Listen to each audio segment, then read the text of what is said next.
consciousness has two separate paths for processing information. One's intuitive, one's intellectual, logical. All the paranormal stuff happens on the intuitive side.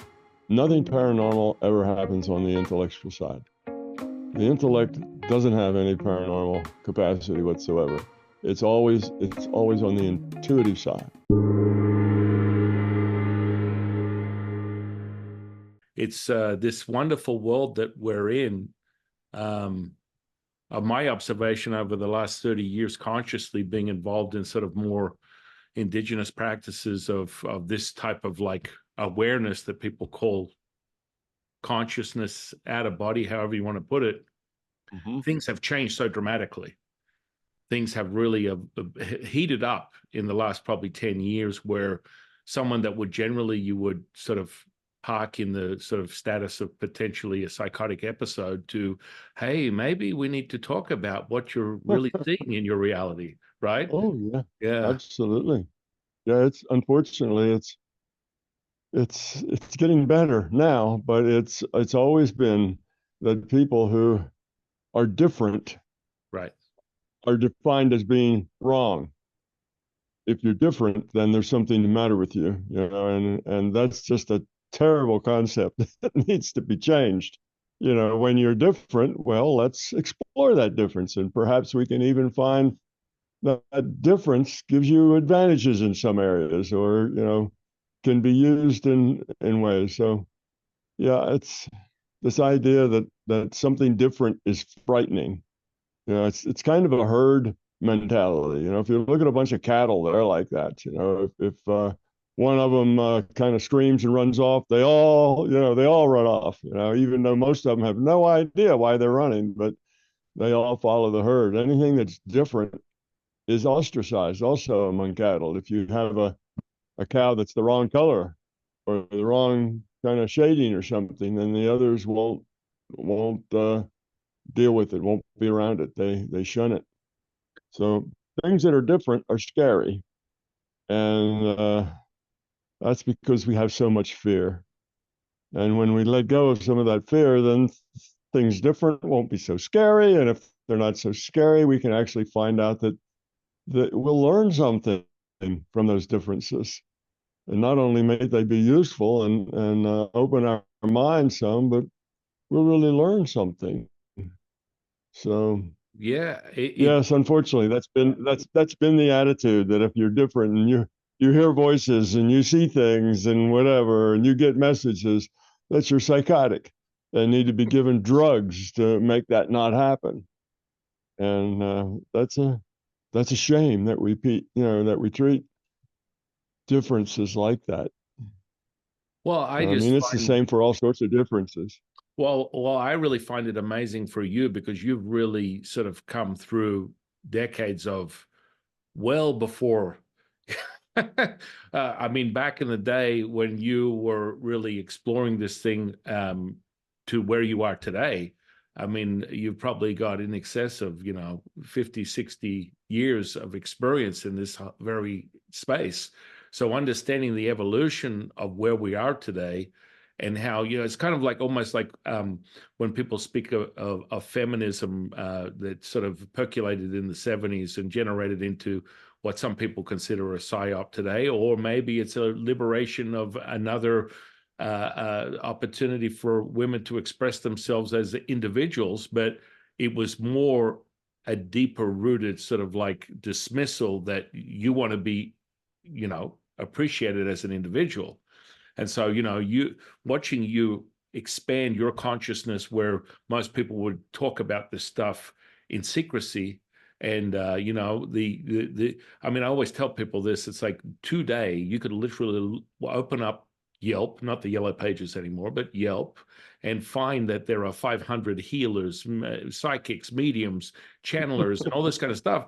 And quite frankly, maybe 10 years ago, they would be most of them charlatans, but there are quite a few people that are getting in tune with this sort of consciousness that we're speaking of, and there's a validation of information. And so, for me, I always look at it, and I really appreciate how you perceive your journey is be skeptical in the sense of validate it for yourself. And when it's validated as real, however you come to that conclusion, whether it's a hypothesis, a mathematical equation, or something more tangible in your 3D reality, you come to that conclusion. And so many people, they get in this space, and I interview a lot of people on my podcast, and it's so profound, but they can't qualify or quantify what it is that, okay, so you're in tuning to the Akashic records, perhaps. What does that actually mean to you, and how do you translate that into this 3D reality so it's palpable, it's tangible? You can extract information that could be relevant to go, oh, I have an epiphany. I had an insight. I looked into the Akashic records and I gave you some information that you thought was sacred to yourself, that no one else could know about it, and here it is. And this is sort of like what I kind of coin as sensory perception and understanding of something deeper. But then what does that really mean? Because I mean, one of the biggest things, your exploration of out-of-body experience, which I believe for yourself and myself, I get people to understand it's really internal. I don't know where that comes from. It just pops up on the screen for some reason. And so looking inside yourself to realize these things. But there's a very big sort of movement right now where they're very caught up in the processes. And it was really refreshing to hear you talk about, okay, well, where are you in your consciousness? Are you in that level of understanding where you need to fight the big bad demon, or there's a higher level of Christ consciousness, or you have to separate it within this dualistic sort of duality that you perceive, and it's necessary for it to transmute into your experience? And I think a lot of people tend to sort of like, they want the Hollywood version. So consciousness will give you the Hollywood version if you want to sort of raise it to a higher level. It's so refreshing hearing you say that, because people sort of then go, okay, the mechanism for out of body is you have to be laying on your bed and nothing has to be touching you, and there has to be a certain vibrational shift that pops your spirit out of your body, and then you perceive things in another way. Now, that's just one stir of the pot. But in actuality, it was so refreshing when I heard you mention it, because that's how I sort of teach people. You can literally be operating in this conscious perception instantaneously, and the validation is the information. The validation is the palpable expression. And I tend to revert back to the feeling that you get using this tuning fork as a validation, the physical body. Because a lot of people go, well, I'm out of body and I'm just consciousness and I don't feel anything, but you're still, as you would put it, recording data. And where's that data coming from? Where are you referencing it? And where does it come back to when you come back to so-called reality? What are you referring to? Which is this physical body is accumulating this data to give you a reference point. I felt like this when I did this. I had this expression, this feeling. What are your thoughts on that, Tom? Well, that was a lot. Let's go back to the beginning. From my perspective, I can tell you what the Akashic records are, what data's in them, and why that data is in there. So they serve a purpose, a necessary purpose. In my my metaphors, this is a virtual reality, and it's computed. Well, in order to compute that virtual reality, there's certain information that the system needs to have and have on hand, so that every time it doesn't have to go out and try to look this in, try to create this information. It has it at hand. Well, that's what those Akashic records are. That's the databases that it needs to have available in order to render this virtual reality. So it's it's not a mystery. How is it that this database just got out there, and these records are available, and is that some kind of magic information? But no, it's simply a database that has to be created in order for the rendering engine to run this virtual reality. So it's very understandable from that viewpoint, and the information that's in it. And, the information doesn't always stay in it forever. Some information that becomes useless gets dropped out. of the other end in time. And instead, it gets kind of grouped up into a statistical thing. So if you go back and say, well, okay, I want to go back in time in this database and see how cavemen lived. Well, though you will see pictures of individual cavemen, what those cavemen are doing, what they look like, and how they're acting is really an accumulation over sort of what cavemen looked like at that time. It's not really the history of a caveman, because there's no point in keeping that kind of specific data for that long. But it's there in general, much like if you were reading about it in a really good book that knew what it was talking about. The book would describe things in general and show you some pictures that were typical, and so you get that kind of a thing out of it if you're going back deep into the database to keep track of what that caveman had for lunch at a particular day is not significant anymore. That's not relevant, so it's not kept. So the database doesn't really have everything in it, but it appears to have almost everything from our viewpoint. From the stuff that matters to us, it seems to have almost everything. So that's kind of the Akashic records. As far as the things you get, the information you have, in a virtual reality, basically you are the consciousness for an avatar. You're the player, and the avatar is the body that you're playing. Okay. And the point of the game is that you have experiences in which you have to make choices. And by making those choices, you will help your consciousness quality either evolve or de-evolve. And it splits between, I have the two sides are, the evolution side and the de-evolution side. I also call the love side and the fear side. So if your choices are fear-based, then you de-evolve. If your choices are love-based, you do evolve. Now, most people have some fear-based choices and some love-based choices. We're a mix of that stuff because we're here making choices, trying to grow up, trying to increase the quality of consciousness.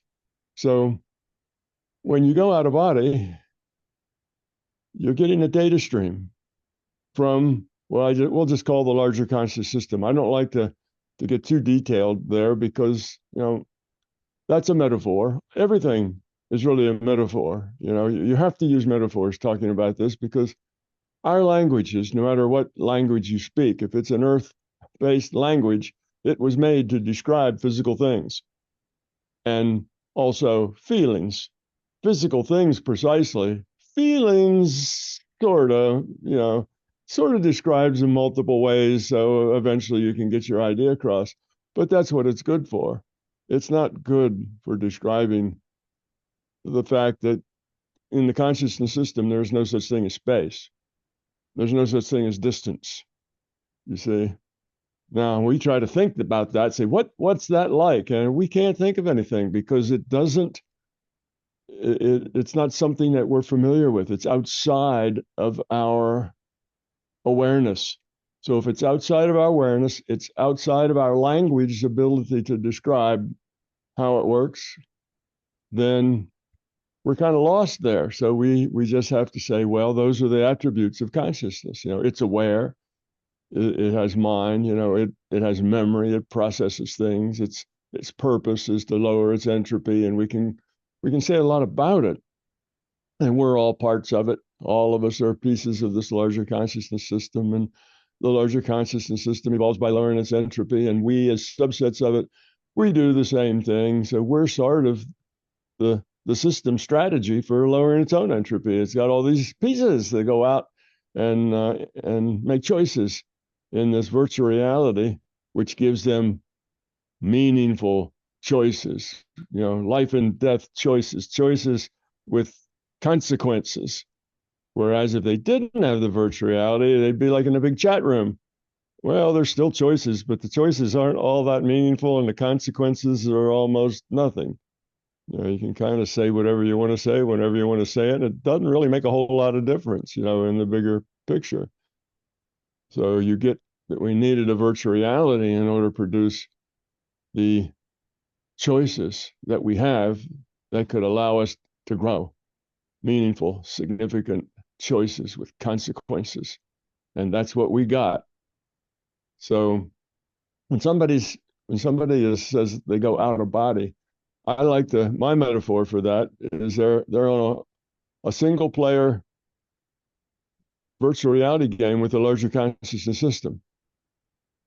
Okay? That's mostly the way it is. Now there may be other characters in it, but most of the other characters are what's called NPCs, non-player characters, characters that the system puts there for you to interact with because it's part of your lesson. Now all of these data streams you get are there to be helpful to you.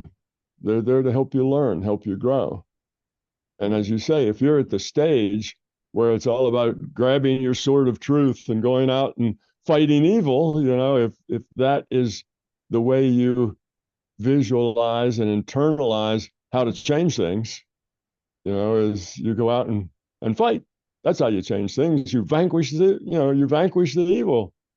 And that kind of a control, power, force mentality then throws you into out of body scenarios that look like martial arts films. There's just a lot of fighting going on, and you always end up being the hero that saves whatever it is you're saving, and these feed the ego of the person having the that out of body. But that's where they are. That's the mode in which they're thinking and they're feeling. That's what makes sense to them. That's the only way they can think of to vanquish evil is to get rid of it, to kill it. And so that's what you get. It doesn't mean that the virtue, the great out there on the other side, is full of monsters and other kinds of evil people, lurking around that you have to go fight.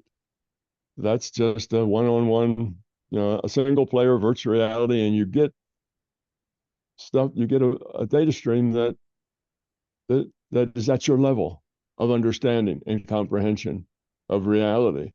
But actually, it's a little above your level because the idea is for you to grow. So it has challenges in it. You'll always get a challenge where maybe some big monster runs up, but doesn't try to bite you immediately. Well, there's the challenge. Do you lop off its head or do you strike up a conversation? It's not trying to bite you. Which do you do? Now, if you just immediately chop off its head, well, you're not quite ready for that. So the system is constantly introducing challenges. Whereas if you grow up a little bit, you said, well, this thing doesn't seem to be wanting to kill me right now. So let me talk to it and find out something about it and what its purpose is and how it sees me. And, does it see me as the evil that it has to fight? What's the bigger picture here? And once you kind of graduate to that, then the martial arts part of it kind of disappear, and you start in a whole another set of virtual reality experiences in your out of body. So once you understand that, you realize that the out of body is a learning place. It's a place where you learn.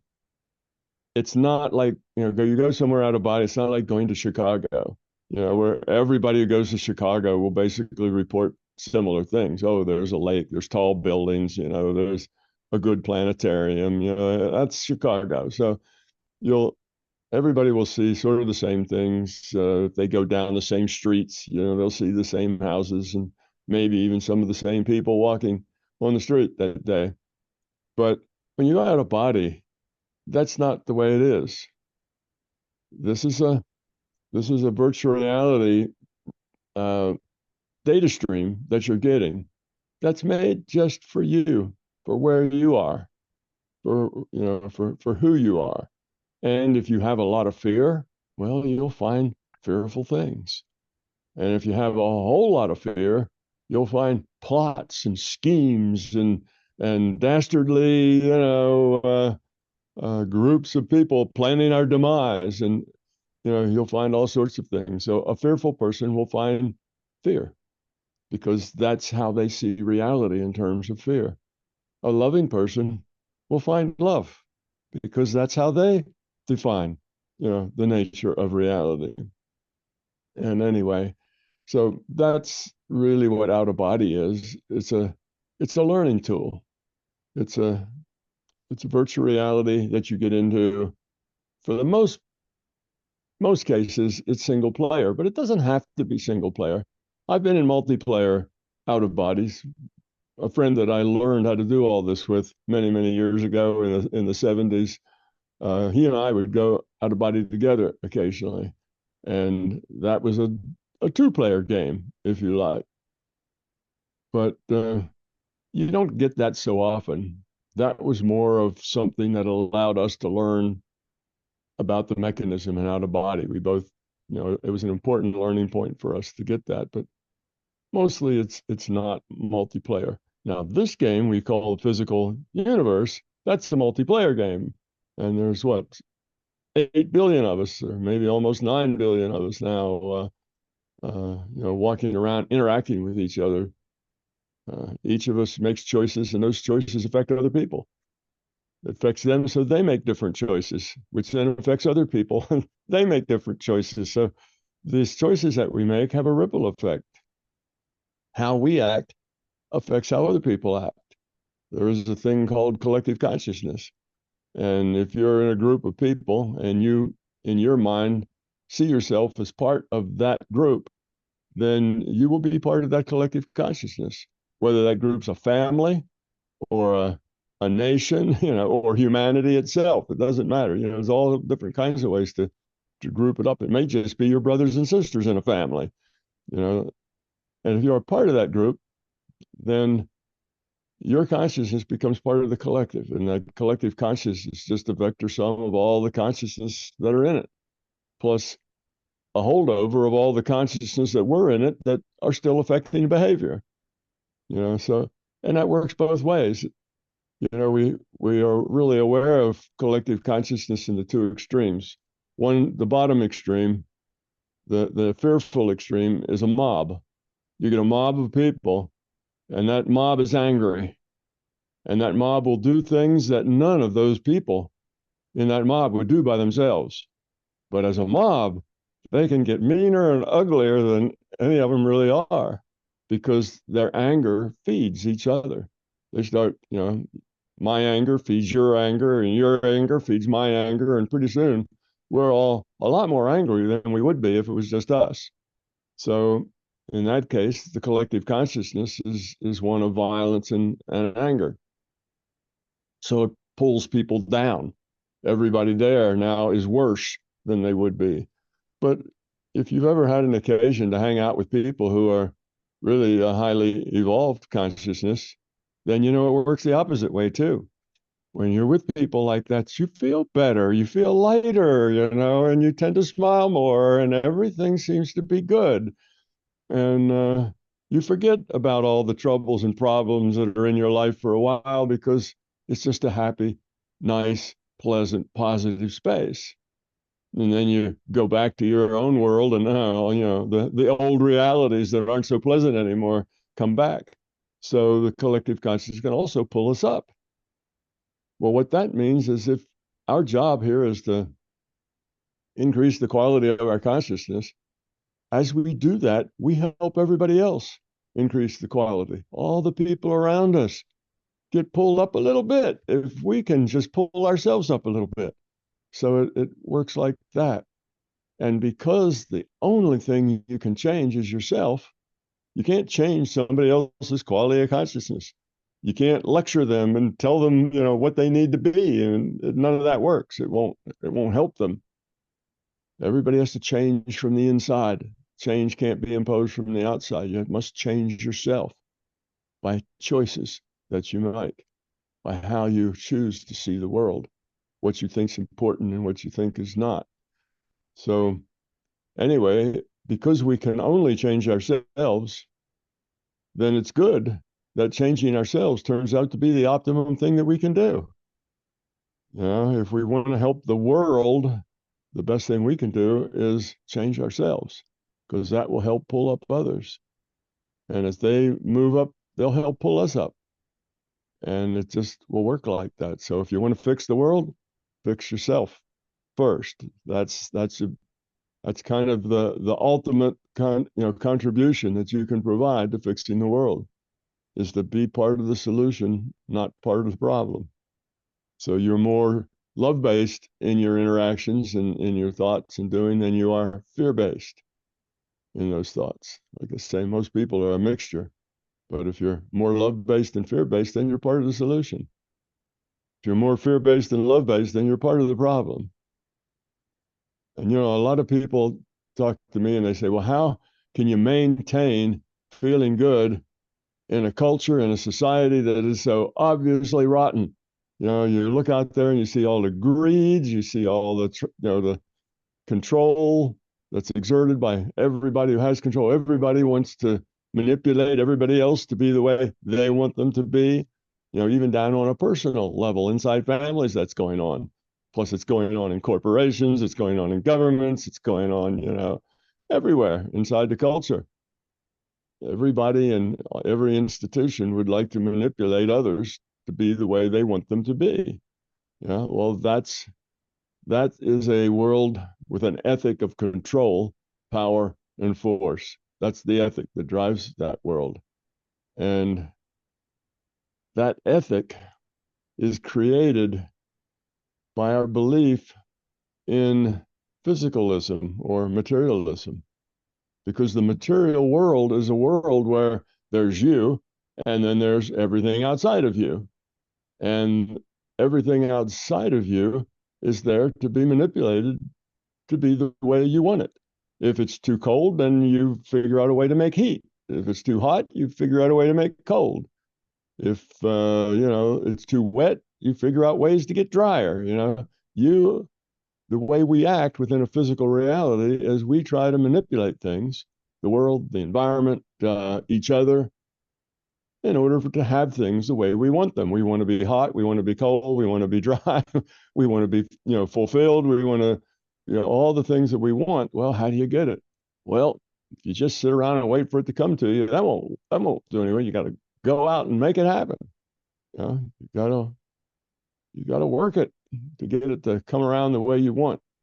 So just because we live, or just because we believe we live in a material reality, just because our culture has taught us to be materialists, it hasn't taught that overtly, but it's just part of that collective consciousness we have. So everybody in our culture has a tendency to think that they're living in a material reality, because you just get that out of the culture. And when you do, then the ethic of control, power, force is what you end up with. That's the natural ethic for that kind of a reality frame. So you see, we have that deeply embedded. And it's wrong to say, well, if we could just get rid of that mean dictator, and if we could just get rid of that nasty CEO that wants to rip everybody off, and if we could just get rid of this politician that lies all the time, if we could just get rid of those bad players, everything would be a lot better. But it wouldn't stay better for very long. It would go right back to the way it was, because the world, the way you see it, is a very accurate reflection of the quality of consciousness in humanity. That world is a reflection of us. We're like that. And if you got rid of those bad actors, some other bad actor eventually would be in that same place if we don't change. So all of those evil people that we want to go out and slash with our sword of truth, all of them are symptoms of a problem. They're not really the problem. They're just symptoms of a problem. The problem is the low quality of consciousness in humanity. That's the problem. And until you solve the problem, those symptoms Oh, they may change, they may morph around, and one symptom may seem to go away while some other one pops up, but you basically aren't gaining much ground until we, the people, grow up some. And we have. We've grown up. If you look back 500 years ago, you'd find that life was really cheap. for, for somebody who was at the top of the control power force, paradigm, they could just run over and take the life of somebody who was at the bottom of that paradigm, and nobody would think a thing about it. That was just the way it was. There was very little sense of, human rights didn't exist. The rights of power were the only rights that existed. And that's only 500 years ago. So yeah, okay, in the last 500 years, we've made a lot of progress. It's not like that so much now. There's a lot of people that don't live in that kind of an environment anymore. Oh, sure, there's remnants of it all over the place, but it doesn't dominate everybody's life like it used to. So we're growing up. And the better news is that growth accelerates. The more you grow up, the easier it is to grow up more. So it tends to accelerate. And I believe that we are right now on that kind of the cusp of that curve. I'll try to draw it with my finger here. So it starts out slow. This is us 200,000 years ago. Homo sapiens first walks around, and our growth going up is just the littlest bit, and then it goes up fast. And we're right in that little knee where it's beginning to change more quickly. 500 years, we've changed more than we did for the whole, 190 9,000 years before that. So it's accelerating, and we're at a very propitious time, a time when, for the first time in the history of the human race, we actually have the ability to take a big step toward love, a big step toward consciousness quality. I don't think we ever really could take the big step before. We didn't. We were too scattered.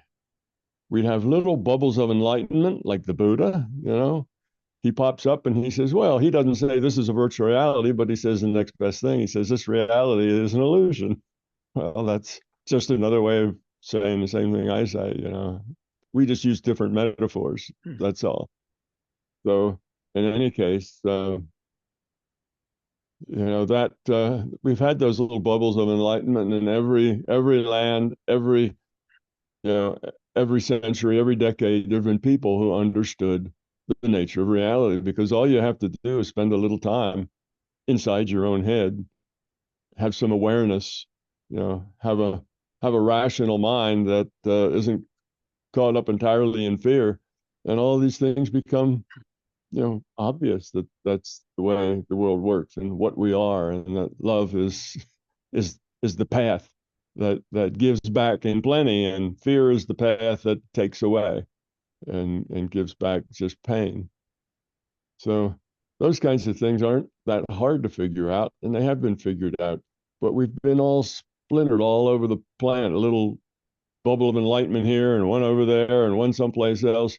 And yes, they get people that will rally around the Buddha and so on, but it always stays in the margins. It never goes mainstream. It doesn't dominate the culture. That's what mainstream is. When things go mainstream, the effect is large. Even fads are basically memes or ideas that go mainstream. When suddenly everybody needs a hula hoop, or everybody needs a beanie baby, or whatever else the fad is, well, it gets into that collective consciousness, and people are excited about it, which makes other people excited about it, which makes other people excited about it, and pretty soon everybody's excited about it, and that's what going mainstream is about. You're now you have dominance in the culture over other ideas and over other things. So we have the ability now to do that because we have worldwide communications. We see what's going on up close and personal, no matter where it is on the globe. Even if it's in the middle of a snowstorm in the South Pole, there's cameras there, there's people there. You can you can find out what it's like to be there. So we're connected. And you what go 50 years ago, we would hear, oh, there was a big earthquake over in Sumatra, and 100,000 people were killed from the tidal wave that occurred afterwards. And everybody go, yeah, gee, that's too bad. Yeah, what's for dessert? You know, people wouldn't connect to it. They didn't even know where Sumatra was. It's somewhere out there. Kind of sounds Eastern. I don't know. It's somewhere else in the world, but it's not here, and it doesn't affect us. So we really don't care. We don't have any connection to it. Now, when that same earthquake kicked, every news station of everybody else on the whole planet is there, photographing it, looking at it. You can look into the eyes of that child that can't find his parents. It's there. So we have become a much smaller place than it used to be. Our planet's shrinking in that sense.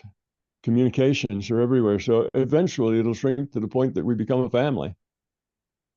And when it becomes a family, we try harder to be nice to each other. When it's strangers, we really don't care much whether the stranger, lives or dies. It doesn't amount to us. But when a family member, whether they live or die, that's more significant to us. So that's part of the process of us growing up, is that we have an internet. Until we had the internet, bubbles of enlightenment stayed in their own margins, and that's as much as you got. They didn't actually go to where the great majority of the people in the world said, yes, that makes sense to me. And besides, religion in a material based philosophy is just an opinion. And everybody knows opinions could be wrong. Opinions are just opinions. They don't carry any force. There's no philosophical, certitude or certainty about them. They're just opinions. Yeah, okay, a bunch of people think that, but that doesn't make it right. It doesn't mean anything. You can get a bunch of people believe anything. That's so it's irrelevant. So all those little bubbles of enlightenment kind of hung out in their own margin somewhere, and that's where they stay. So religion isn't an answer, because religion is stuck in the margins, just like everything else. It's an opinion. It's not a fact. But now, with this understanding of consciousness, that's different. Now it's a science. You can see how consciousness creates physics, how consciousness answers all these questions in science that the physics can't answer now. It answers all it explains all the old facts and comes up with new facts that the old ideas with materialism can't explain, can't touch. They don't know why. They don't know how quantum physics works. It's just weird science. They don't know why the speed of light's a constant. There's all sorts of things they don't understand. They don't even know where the basics come from. If you ask a physicist, well, where does charge come from? I have no idea. Where does mass come from? No idea. Where does space come from? No idea. They don't know where any of the fundamental things that are in physics even come from. They just are because they are. They're there because they are. Well, shoot, if you said something like that to most physicists, they'd say, well, that's not falsifiable. That's not science. That's just BS. That's just your opinion. You mean they're there just because they're there? They would call that nonsense right away, but yet physics is based on that.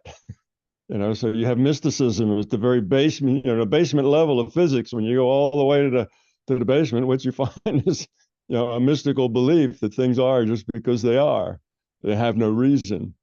Well, where did that ball of plasma come from before the Big Bang happened? Well, there's no reason. It just was because it was. So we have, and the Big Bang is the physicist's main way of explaining, the cosmology, why we're here and what it's all about. And that's based on a mystical happening. So it's just the physicists don't see it that way. They feel very justified in their and they're being non-scientific, but nobody else can be. It's a kind of an inbred arrogance in the field that you think that your assumptions are not assumptions, they're facts. But other people's assumptions are, of course, assumptions. So religion always got tagged with it's an opinion. It's not a fact. So you can believe it if you want, or you don't have to believe it if you want, and it doesn't matter. That keeps it in the margins. You can't go mainstream like that. You know, mainstream is going to require something more solid that people can't ignore and can't say, well, you can believe it if you want or not, because it's true and you can show the truth of it. So we've got that now, and that's going to change everything once we can spread this information that shows a science of consciousness is a larger science, a more accurate science, a bigger picture from which you can derive everything else. And now these ideas like love is the answer, love is our purpose to go to that. That's not just an opinion, that's a fact, because you've got science and you can logically derive why that has to be true. It's not an opinion anymore. So that's where the future is. So here we are on this curve starting to go up. I think it's going to be those ideas being accepted as science, which might happen in the next 20, 30, 40 years, who knows?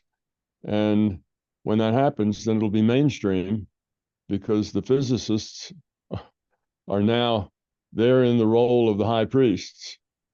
The high priest used to tell everybody else what to believe. Well, now it's the physicists that tell everybody else what to believe. The world is like this. The world works this way. So I should just say the scientists in general, not just physicists, but the scientists tell the world what to believe. And if the scientists say this is the way the world is, even though people don't understand it at all, they go, that's the way the world has to be, because those scientists, they don't lie. They have a scientific method and it's been verified.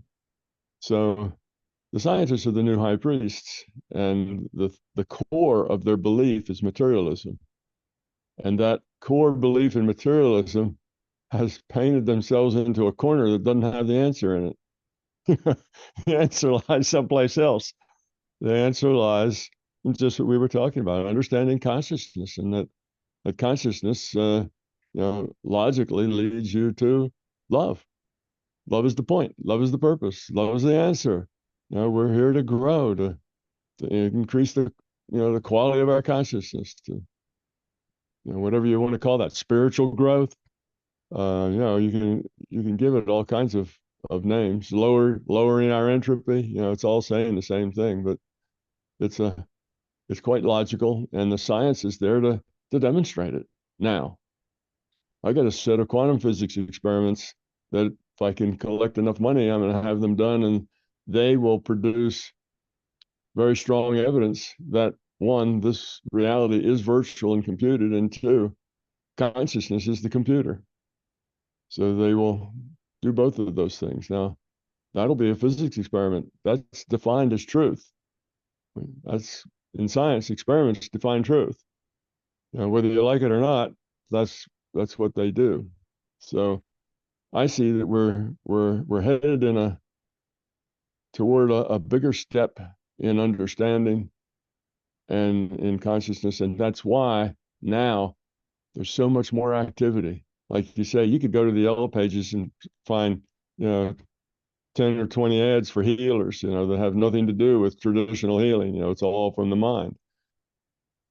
And you generally have a lot of movies and a lot of videos. There's a lot of cultural, you know, creative things that are in that same vein. The mind does marvelous things. It's about the mind.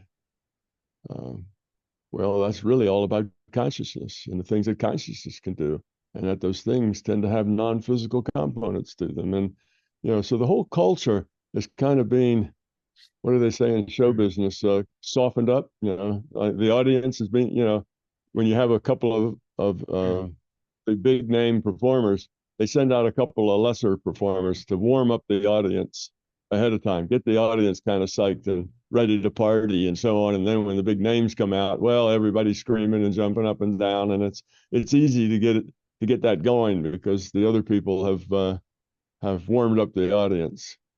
Well, all the stories and the movies and the rest of it that talk about consciousness, mind, and the mind, extending into non-physical areas and affecting us in different ways and so on. All of that is kind of the warming, the initial players going out and warming up the audience.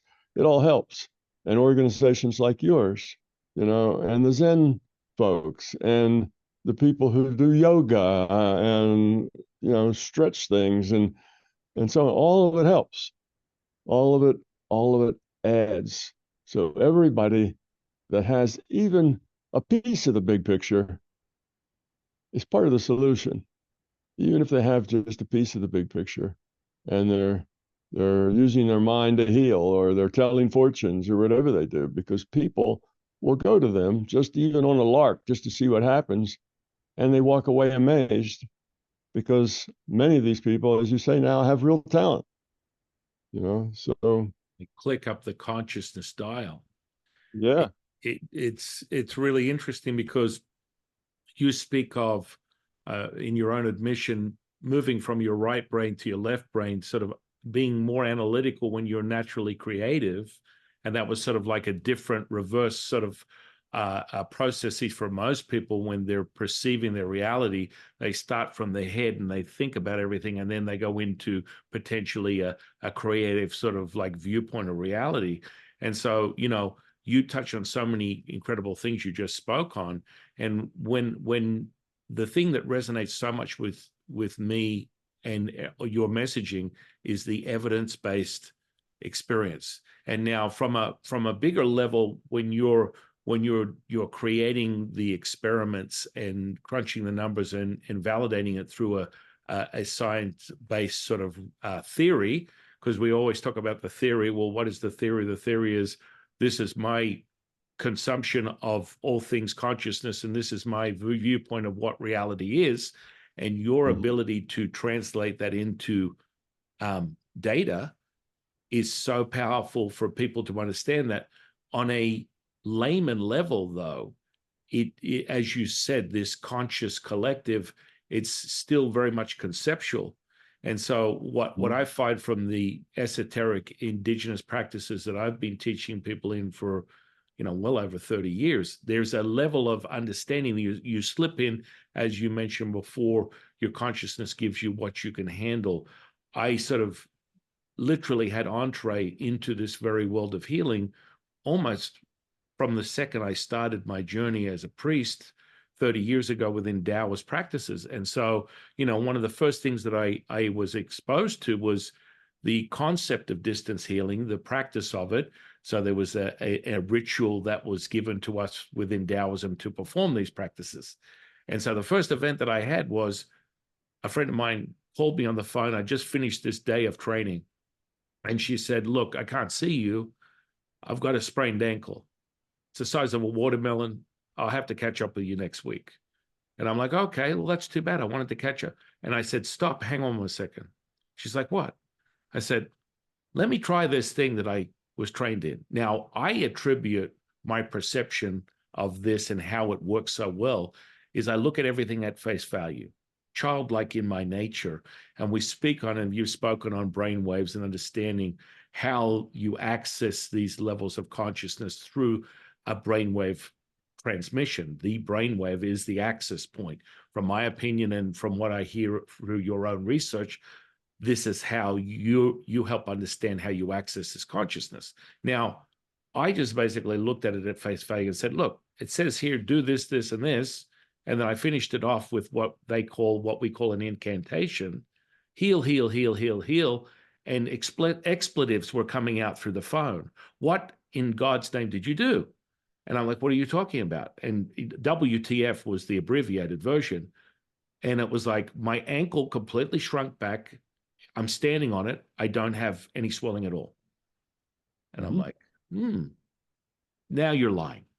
And so the first thing I said to her was, you're lying. She said, I'm not lying. And in those days, it's a Polaroid. So she took a photo of it. I raced over to her house. Her mother was there, and she's standing on it. They're looking at me like they just met like Gandhi or Dalai Lama or whatever. And I'm like, so what's going on? And it's like, it was the size of a watermelon. It's gone. And the same second that you said it, and I'm like, sure. And they showed me the photo. I was like, this is unbelievable. Now the mother's sitting there, and she's like, I always knew you were a healer. And I'm like, what do you mean you knew I was a healer? And this is this intuitive insight or understanding of how things work.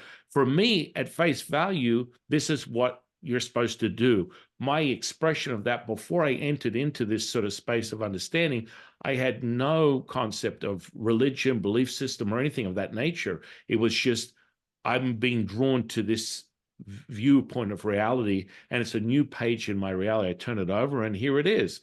And since that event, that very event 30 years ago, seeing these type of phenomena is an everyday thing for me, and it's not unusual. It's sort of like on that particular woman, the mother, I actually witnessed a gangrenous foot turn back to pinky flesh and blood tone color in 40 minutes.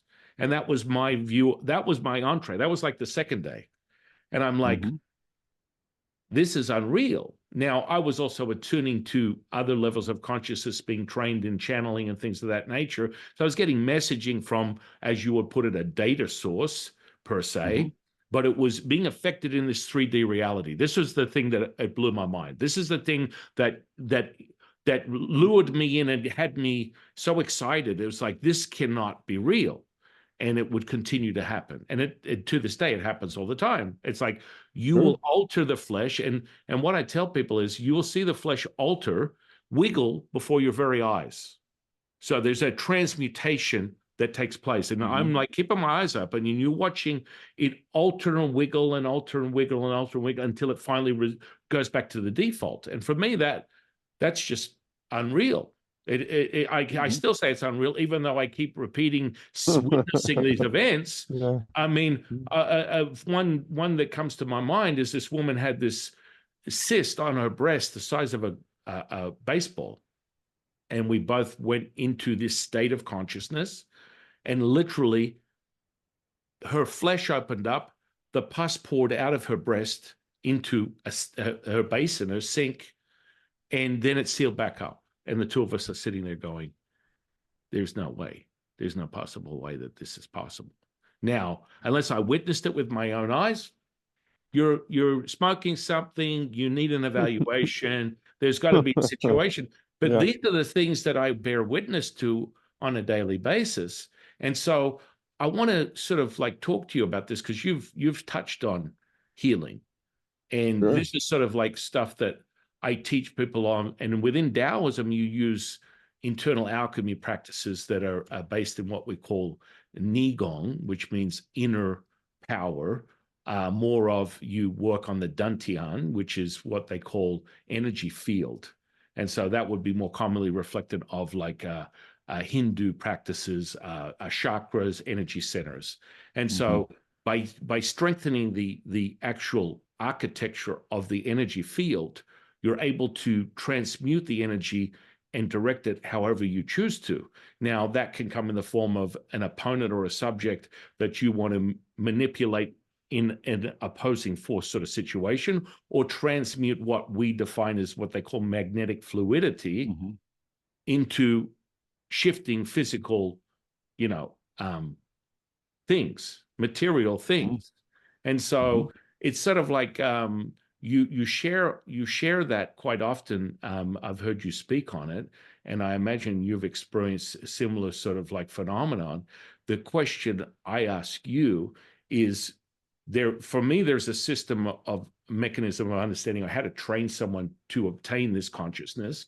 And so what's easier to describe it is I literally drop into this state of trance, and things literally mutate and melt before my very eyes, and I can feel it and see it. And this is what I describe as a sensory perception. And when I measure it, there is a brainwave state. And more commonly, when I channel like someone like a Latsu as a data stream of information, Mm-hmm. which really what is how you would define it, it's like gamma frequency. I've measured my brainwave state of up to 100 hertz. It's not unusual. Mm-hmm. So the question I ask you is, please help us from the layman perspective. Give us a more of an insight. I mean, I can speak on it from the esoteric and even from a psychological, energetic perspective, but I would love to hear from someone that has a greater insight more within the space of science, how these things, these phenomena are possible, and they're repeatable. They're not like random things. Like I'm talking about a Sure. repeatable circumstance. Sure. Okay. Yeah, that's easy to do. Um, Of course, just as you say, these things exist. I've done the same things many of times. You talk about, yeah, you do it so much and you see so much of it that, somebody who is within hours of dying and the priest has already given their last rites gets up and goes home that afternoon. You know, yeah, Tom, I got I to think, stop you for 1 second. yeah, That's the kind of stuff that people come to me with, and I just did it last week with a woman that uh, literally was on death's door, coma in a coma. They're saying the vitals are failing. She's going to die. The daughter comes to me and says, "My mother's going to die." The next day, she wakes up out of a coma and is going. The doctors are like, the vitals have been stabilized. They're regulated. What's going on here? And so this is the part that blows my. I love the fact that I yeah. can share this with someone that has experienced the very same thing. Oh, sure, I've done that, multiple times. So that's That's like you said, it doesn't even. It's not even something that you particularly even remember well. I mean, it's just like another day, in reality. It just becomes part of your life and the way things are. But I can explain to you how it works. There's a simple mechanism within consciousness. And okay, let me just, I guess I'll go to the answer first and I'll back up and try to explain it. The answer is that this reality, this virtual reality, is not a bottoms up reality like you take little particles that make bigger particles that make bigger particles and it finally gets up to us. It's a probability and statistics run out reality. It doesn't go from the bottom up. Okay, now it has a rule set. All virtual realities have rule sets that say what the player, what the characters can do. I cannot flap my arms and fly because I'm just the rule set says I can't do that. I'm not strong enough. My hands don't cup enough air. I can't move my arms fast enough. There's just all kinds of reasons why I can't flap my arms and fly. So there's a rule set. We call that science. It's physics, it's chemistry, it's biology. What's what scientists do? They dig out the rules in the rule set. So there's a rule set that defines every virtual reality. Now that rule set is mostly deterministic.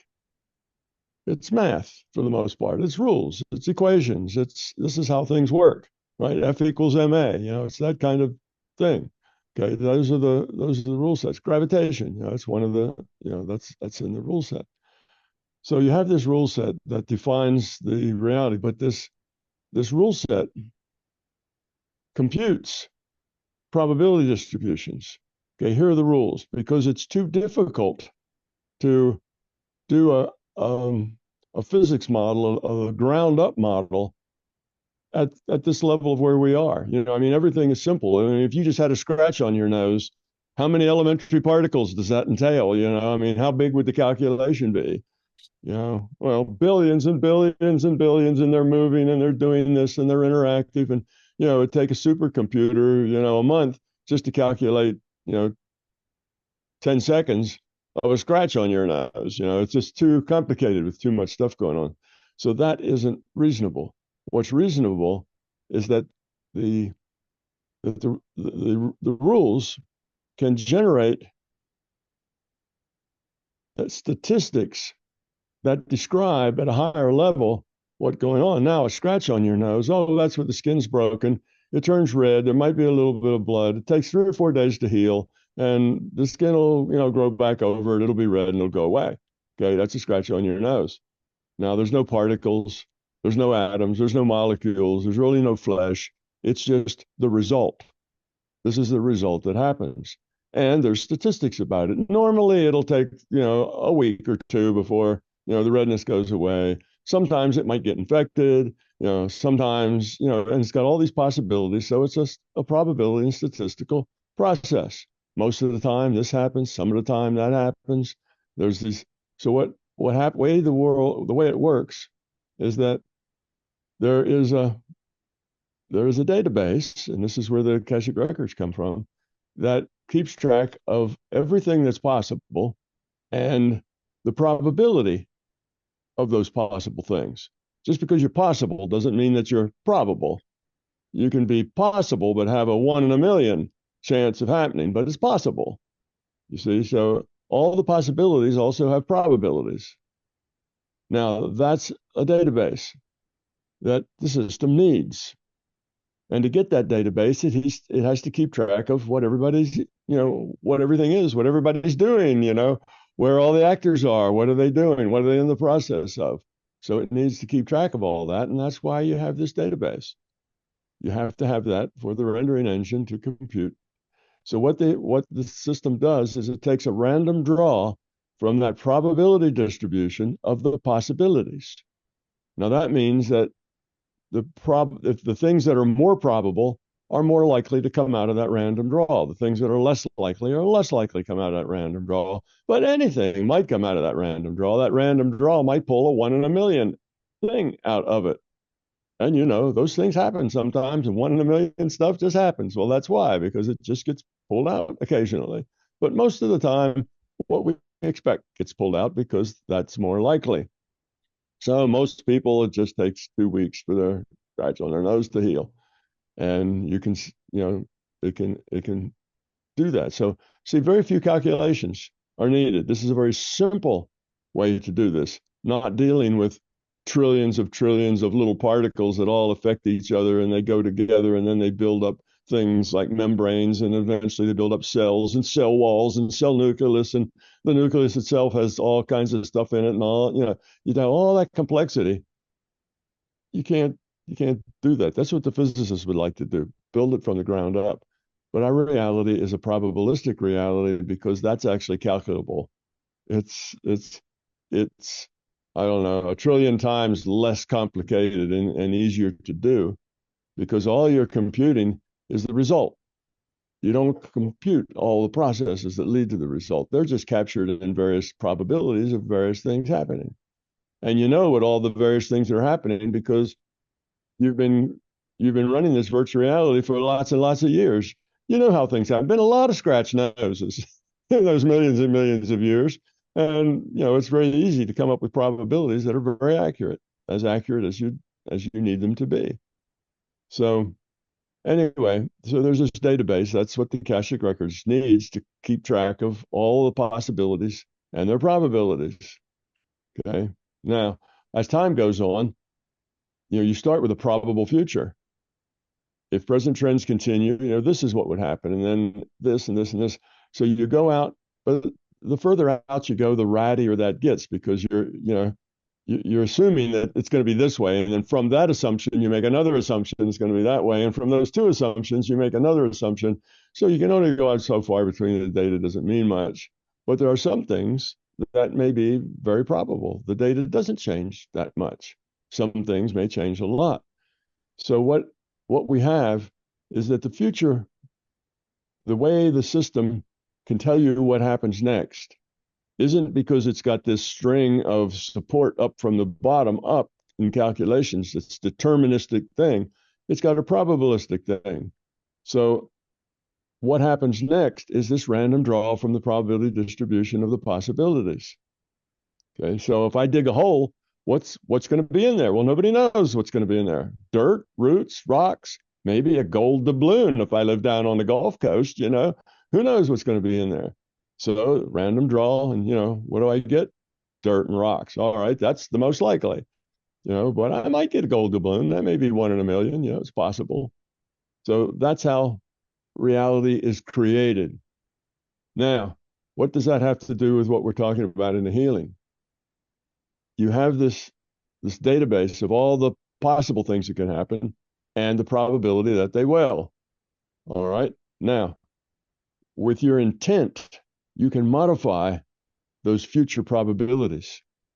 You can change the probabilities. That doesn't force the result to happen. It just makes it more likely. So something that was, 10% it would happen, 90% it wasn't, you might turn that around to 50-50, or even 90% that it will happen and 10% that it won't. You can turn things around. Now, where you have more uncertainty, you have more leeway. Where you have probabilities that are not that, not that large, you have, 55% and 45%. Well, that's easy to work, those kinds of things. And where you have lots of uncertainty, it's easy. You can work within that uncertainty. And everything has some uncertainty. So you take this lady and she's twisted her ankle and that ankle swells up. But there's no law, there's no thing that says every time an ankle swells up, it always takes 6 months to heal. It says most of the time it takes 6 months to heal. Yeah. But some of the time it only takes a week, and other times it heals overnight. And sometimes it heals, very quickly. All right. Now, the probability of that healing in 10 minutes or a minute is low, but you can change that probability. You can move that probability up from 1 in a million to maybe 1 in 10 or 1 in 5, or even higher than that. And on the other hand, the larger consciousness system is trying to help everybody grow up, right? Because we're a piece of it. We're just subsets of the consciousness of the system. So we grow up, it grows up. If I lower my entropy a little bit, well, I'm a part of the system. The whole system's entropy lowers a little bit because I lowered mine a little bit, vice versa. So the system has an incentive to help us grow up.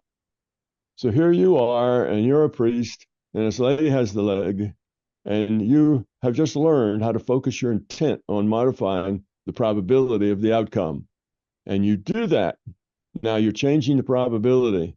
And the larger conscious system says, I'll help out here a little bit, because if this works really well, the healer will gain confidence. The healer will gain knowledge that this works, firsthand knowledge, and that will build confidence. And with confidence, he will be able to focus more clearly and with more power. If he has lots of doubts, oh, really? You teaching me this and you expect this is going to work? Oh, come on, If you have a lot of doubts, then it doesn't work nearly as well. When you know it works because you've done it 100 times, well, you're very confident, and that allows you to put a lot of force behind modifying the future probabilities. So the system comes in and it helps out. It says, all right, we'll pick the 1 in a million. This lady's leg is going to heal in 2 minutes. That's not. Now, what does it do? It helps you because it gives you confidence, and you see that this actually does work and that there's something behind it. And now all you have to do is figure out more about it and get better at it.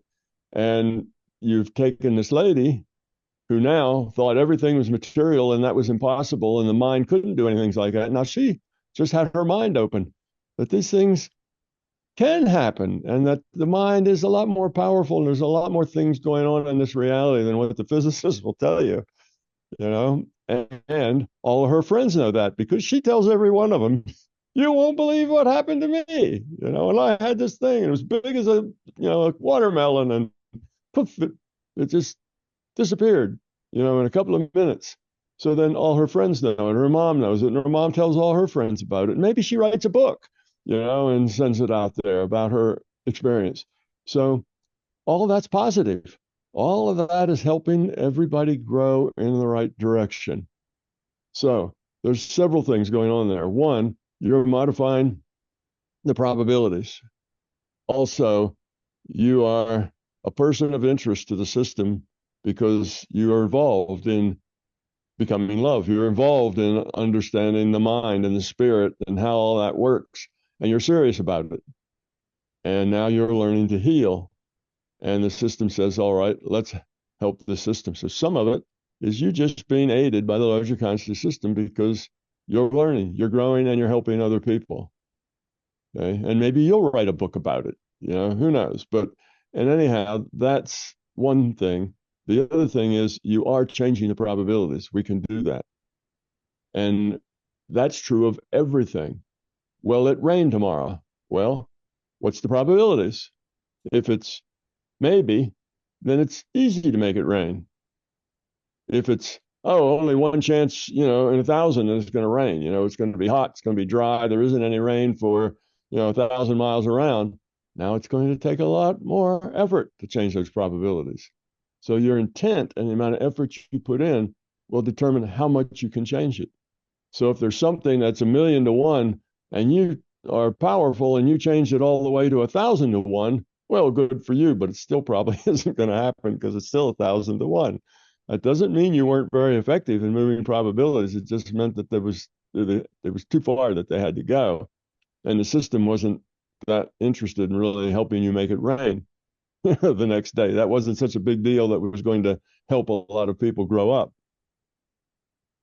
And so that's the way it works. So this is a general rule. You can modify probability with your intent, depending on a few variables. One, you have to be able to discipline your mind to the point that your mind does not have scattered thoughts flying around it all the time, right?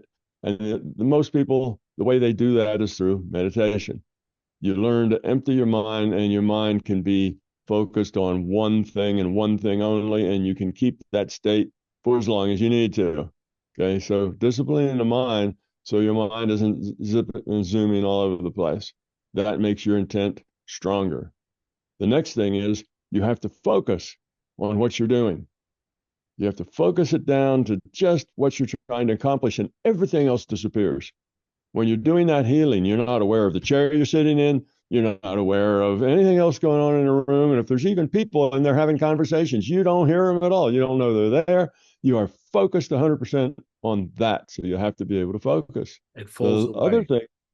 The other thing that you have to do to get power is that you have to really care. If you're just doing this on a lark, if you're just saying, well, I want to see if see if it works or something, and okay, you can still be some effective if you have the focus and if you have the discipline. But if you really want to have an effect, you have to really care. You care about that person and their problem and their leg being swollen. They are important to you intrinsically, not because they're part of your family, but just because they exist and you would like to be able to help them. And that's important to you. So you have to have the right attitude. If you're just doing it because you'd say, "Oh, that'd be cool. I can't wait to tell all my friends, the nifty things I can do." Well, that just sucks all the energy out of it. That's not going to do it. That's just trying to build up your ego. It's the wrong reason. So you may tell yourself, "Oh, yes, I'd like to heal humanity," but your real reason deeper down is that you want to be cool. You want to be able to do magical things because that would be really cool and people would look up to you, and that's your reason. Well, that reason will prevent you from ever being very good at doing this. You have to be sincere and you have to really care about people. So what does that mean? That means you need to be a bit grown up yourself. If you are full of fear, then you're not going to be very good at this. You're only going to be but so good at it. I mean, you can still be a little good at it, but you're not going to be really good at it because that fear is all high entropy stuff. That's that's a lot of ego. It's a lot of arrogance. It's a lot of that kind of stuff. And if that's what you're made of, you don't have the right stuff for doing this. Okay. No matter how much you practice meditation, you still don't quite have the right stuff. So those are the things that goes into it. You have to honestly, really deeply and truly care about people, other people. And being able to help them has to be something that you want to do, not a game you're playing, not something to puff up your ego. Right, it comes from the heart. It has to be honest and sincere. So if you put all those things together with a disciplined mind and with it's that caring is what gives it the power. That's the oomph behind it. The clarity and the focus are like tools you need to use, but the oomph behind it is the intensity with which you care about being able to help somebody. And that can't be faked or pretended. You either have that or you don't. If you don't, then it's because you have fear, and the fear is good. Excuse me, the fear is getting in the way. So that's how they work. The same way the placebo effect works. The exact same way. Okay. Doctor says, "Oh, take this pill, and this is marvelous pill, and it's going to make you better, and everybody who takes this gets better in a week." Then people who take that will get better in a week, even if it's just sawdust, just because now their intention is positive. They're not as worried. They're not as negative about it. Because if you got a little lump on your neck here, and if you go, "Oh my God, I got a lump on my neck," I bet that's cancerous. That's terrible. I'm afraid to go to the doctor and find out what it is. Well, what you're doing is you're increasing the probability of that being cancerous because you are putting your intention into, "Oh no, this is awful." Well, that's just raising the probability that the result is going to be awful, you see. And if you tell all your friends and they go, "Oh no, oh that's horrible. I'm sorry, George. Gee, I hope that's not cancerous." George is thinking, "Yeah, I hope so too, but oh, man, I'm really worried." Well, you see, now George and all of his friends are helping make that cancerous because of their fear. The only reason people worry is because they have fear. So if you're fear based, then this kind of works against you. If you're negative, if you complain a lot, if it's, "Oh man, I never get any breaks, I never have any luck," what does that do?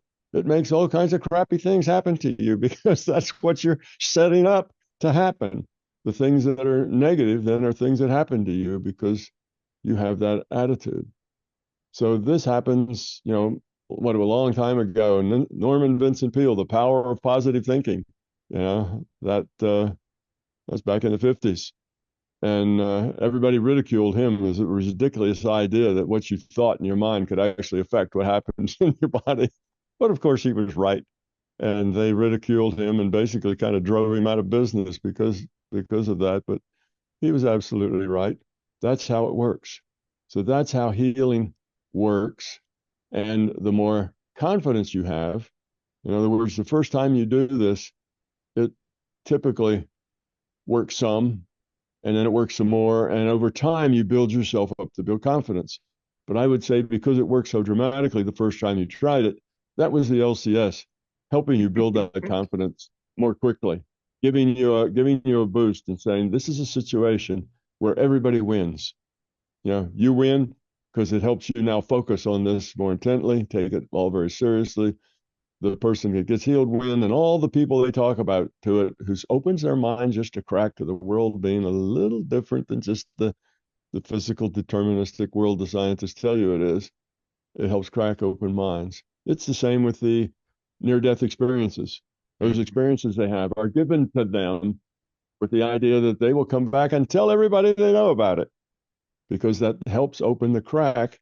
And we are right now at a time where we have an opportunity to take a bigger step.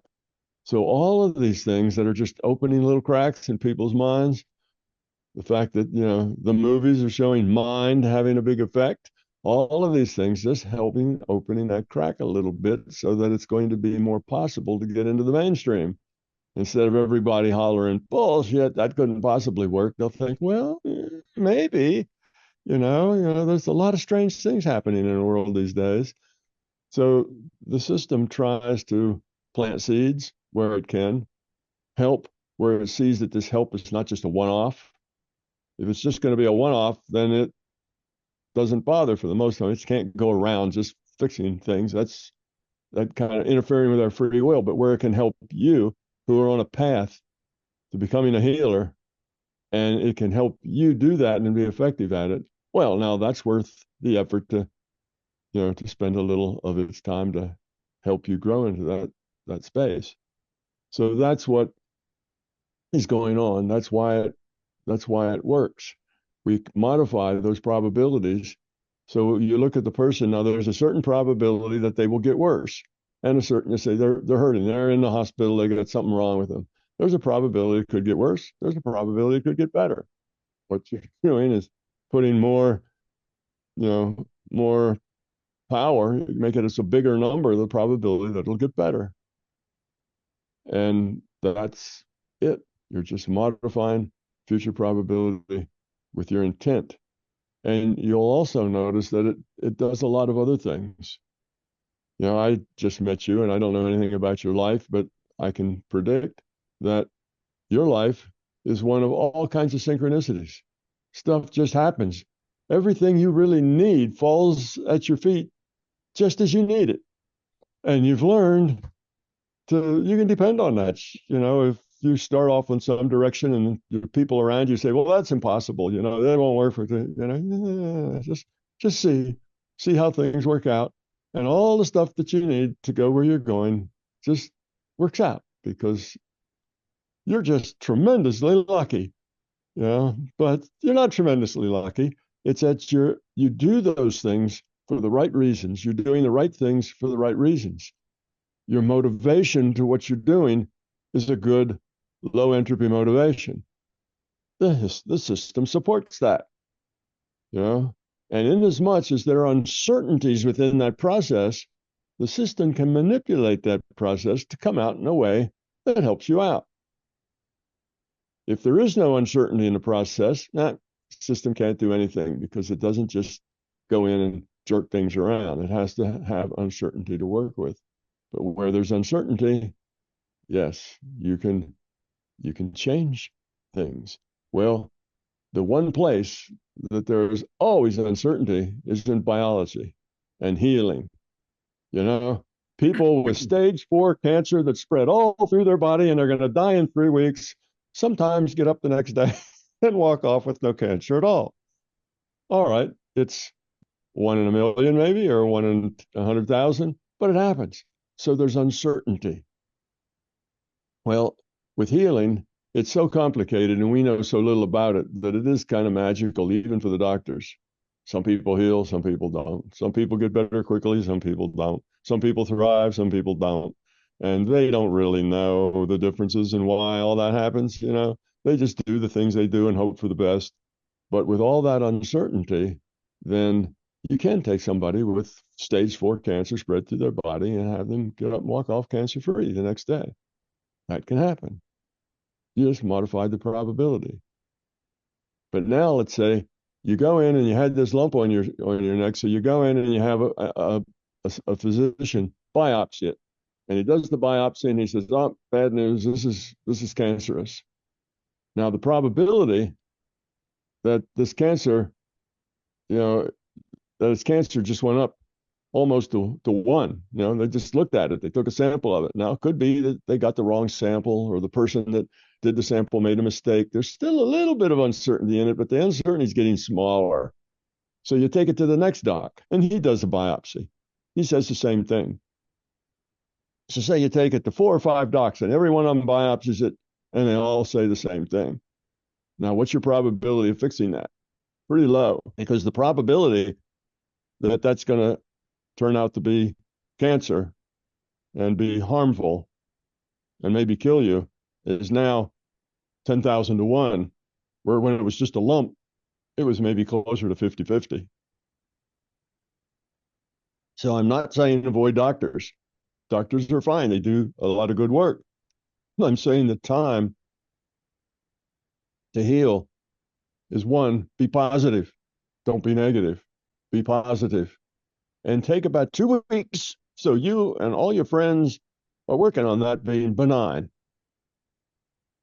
After you do that for 2 weeks, it's probably not going to get any better if you did it for 3 weeks as it did after 2 weeks. You've done about everything you're going to do. Then go get your first biopsy. Now you've already modified the probabilities in your favor for the first biopsy. I mean, just an observation of what you're saying is like this probability access. We talked briefly about the woman that was in the coma and she came out of the coma, and I've had many situations where I've had people that you would determine as hold your space. For one that comes to mind specifically is This one guy was in a coma, complications of a certain disease, and his family were on the other side of the world. And so one of his siblings came to me and said, "Can you help?" And I said, "Of course." Now, this is where I want to get your understanding of this. So I believe you would call this a way that the system communicates data to give me a realization. Now, I spoke with him in the unconscious space of reality. And I said, "Hey, listen, can you help me out here? Your parents aren't going to get here for 2 weeks." Now, I'm getting the audible transmission of, okay, I can work with you. This is identified as his spirit, his energy, however you want to perceive it. And then, to the amazement of the medical doctors and nurses, his vitals started to regulate for someone who should have literally died. And we, between his sister and myself, I taught her how to transmute the energy through his organs so they would become regulated. The vitals all of a sudden changed, and he was able to maintain that regulated state until the father turned up. Now, when the father turned up and walked through the door and hugged his son, it was like something out of a movie. The vitals just went bang, gone. He left, his spirit left the physical body, and he was gone. Now, I've witnessed this many times. Again, part of the job description to help people transition to a higher state of consciousness. What are your thoughts on that, and how would you describe an understanding of what's taking place?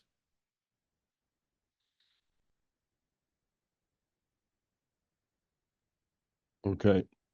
Well, there's several things taking place there. One, distance is irrelevant. You can be on the other side of the world. You could be on some other star system in the universe. It doesn't make any difference. We're talking about consciousness here, and there is no distance in consciousness. So anywhere is the same as being right next to you. So there is no distance involved. So anybody anywhere is just as effective as if you were sitting by their bedside or as if you were on the other side of the earth. Makes no difference. Now, the only difference it makes is in your own mind. If in your own mind you say, well, I'm on the other side of the earth, I'm not going to be able to help much, then that negativity will get in the way of your positive, of your effect. So if you realize that it doesn't matter where you are, then nothing will be diminished even slightly because you're on the other opposite side of the earth. So then the way that you establish that communication is that all consciousness is netted. All consciousness is netted. And you can think of the net just like the www, World Wide Web. You've got billions of websites. They're all netted. They're all on the net. And the way you call one up is you put in a URL, which basically is its name, and it goes and it gets that one. And the way you get rid of it is click a little X in the upper right-hand corner, it's gone. Well, this net works similarly. All consciousness is netted. And when I say all, yes, that includes your dog and your cat, and the chipmunk that, lives under the pipe in your driveway. All consciousness is netted. So if you have an intention, talk to that person or to have conversation with them, that's the URL. That intention opens up that link. Okay. And then you can have conversation. Now, it can be lots of different ways. If that person is also has a high quality of consciousness, you can talk word for word and they'll get every word of it, just like you're having a conversation over Zoom. But mostly people aren't like that. If they're not at that level of understanding, they will, with their consciousness, they will connect with you and you will have that conversation. In their mind, they experience that as, I just got this idea, or I just had this feeling. And they see it as something like some intuitive, gift, something that's just come to them from nowhere. They don't really see somebody spoke to me and this is what we said. They don't really get all of that. They just get the answer. They get the total. They get the kind of the sum of it all, and they get it in terms of an intuitive knowing or an intuitive idea or attitude or whatever. And there's a few things here that make a huge difference. One is, again, your attitude. Why are you doing this is very important, just like it was with the modifying future probability. If you were doing it to aggrandize your ego or you're just playing, then you're not going to be as effective as if you're doing it because you really care. So, and not only really care, but you're not trying to manipulate a person. You see, you can use mind-to-mind things, and you can go to your boss and say, boss, that guy, Tom Campbell, you ought to give him a raise. And your boss will get that. But your boss, along with it, will also get, Tom Campbell's kind of dishonest. You have to be careful about that guy because yeah, he, he's not always straightforward. So you'll get that. The boss will get that too, because there's some part of him that knows, not his intellect. His intellect doesn't know any of it, but there's some part of him that will realize that, okay, he's just got this idea about giving you a raise, but on the other hand, you are kind of a sneaky guy. You see, so it comes back and bites you if you're doing it for the wrong reason. So anyway, it matters why you're doing it. It matters that you're not trying to manipulate another person or tell them what to do or how to act or what they should say, how to think. If you're doing that, then you're just manipulating, and that's wrong. That will lower your quality of consciousness. Now you're manipulating somebody. Just like you could use the tool of modifying probability to give somebody a headache to make them ill. It works either way. But one of them's on an evolutionary path, the other one's on a de-evolutionary path. You see, so you can make that connection, and they will always get it. I've never had a case yet where they just don't get it, where they didn't get it at all. Sometimes they'll get it and they won't like it. Sometimes they'll reject it, but they get it just the same. So you always do get through when you have the right reasons and the right motivations. So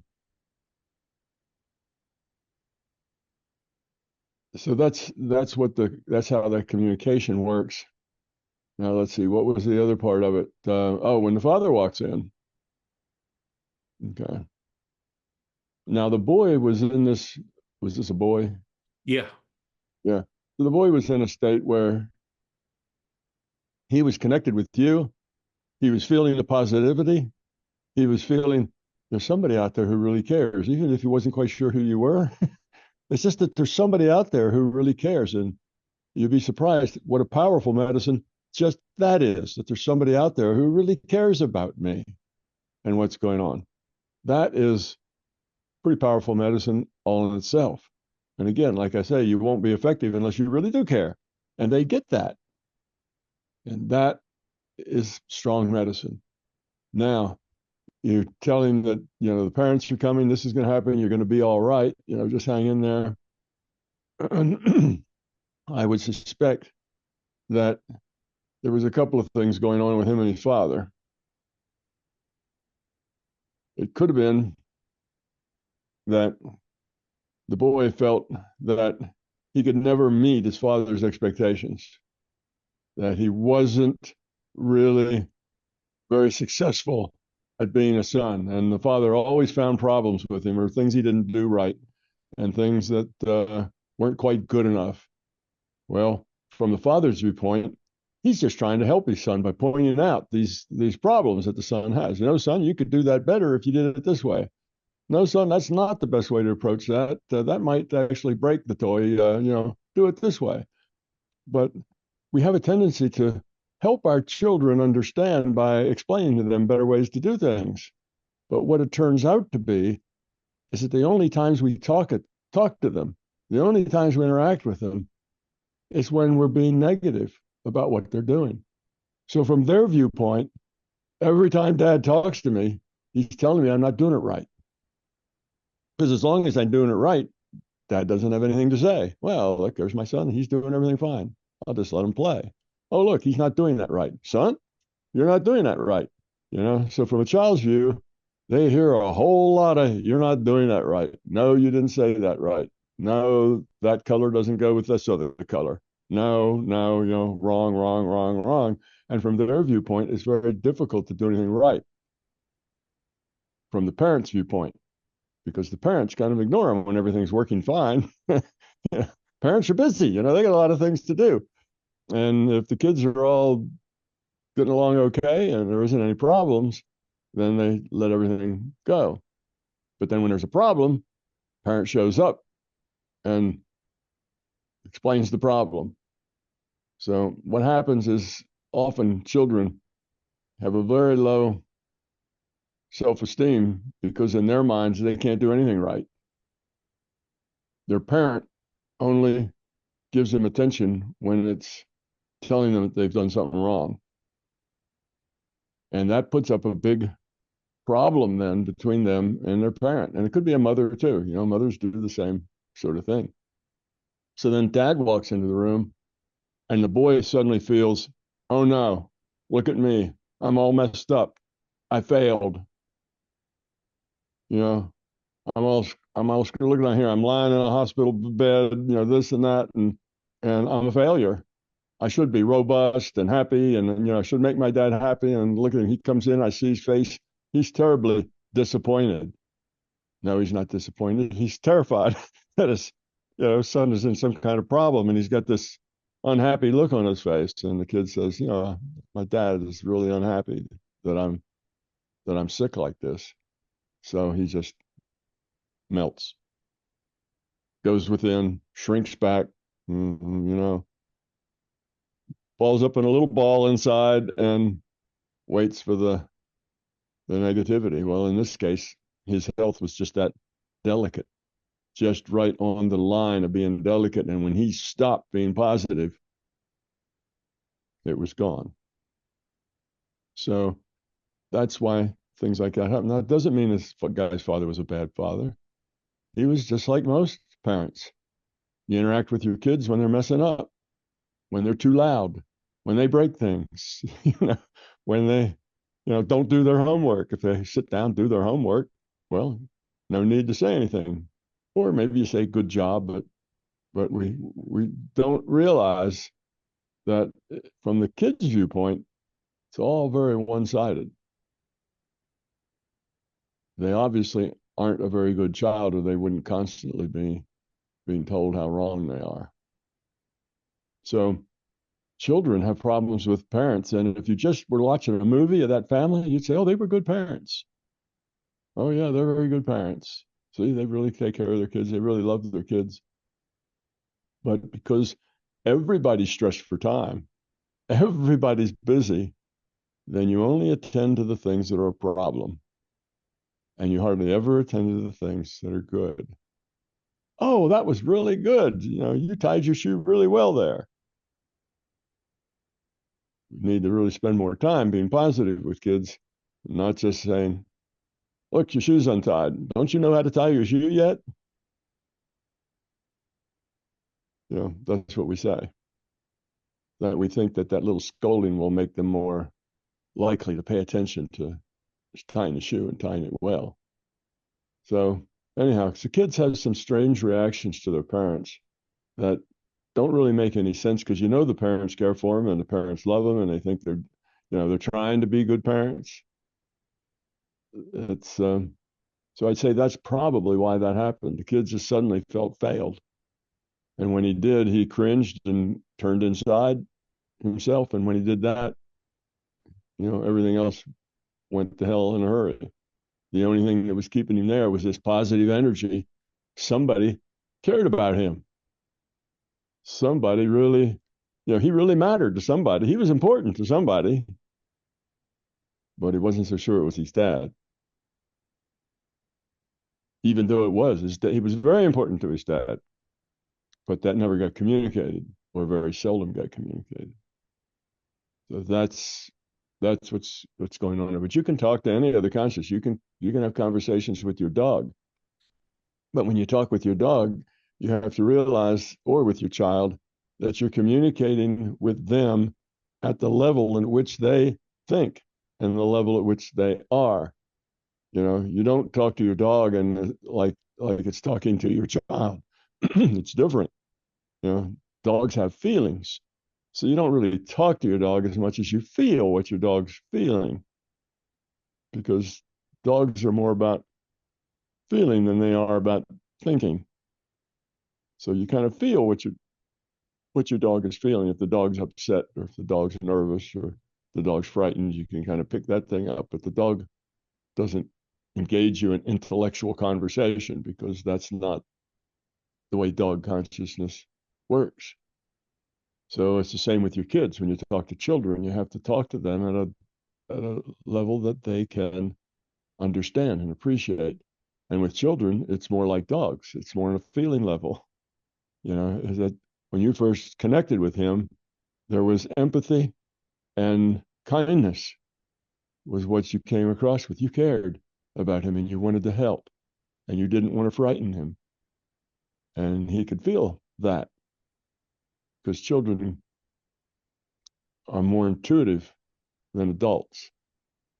Kids who are 3, 4, 5 years old, and even younger, even birth up to 5 or 6 years old, are very intuitive.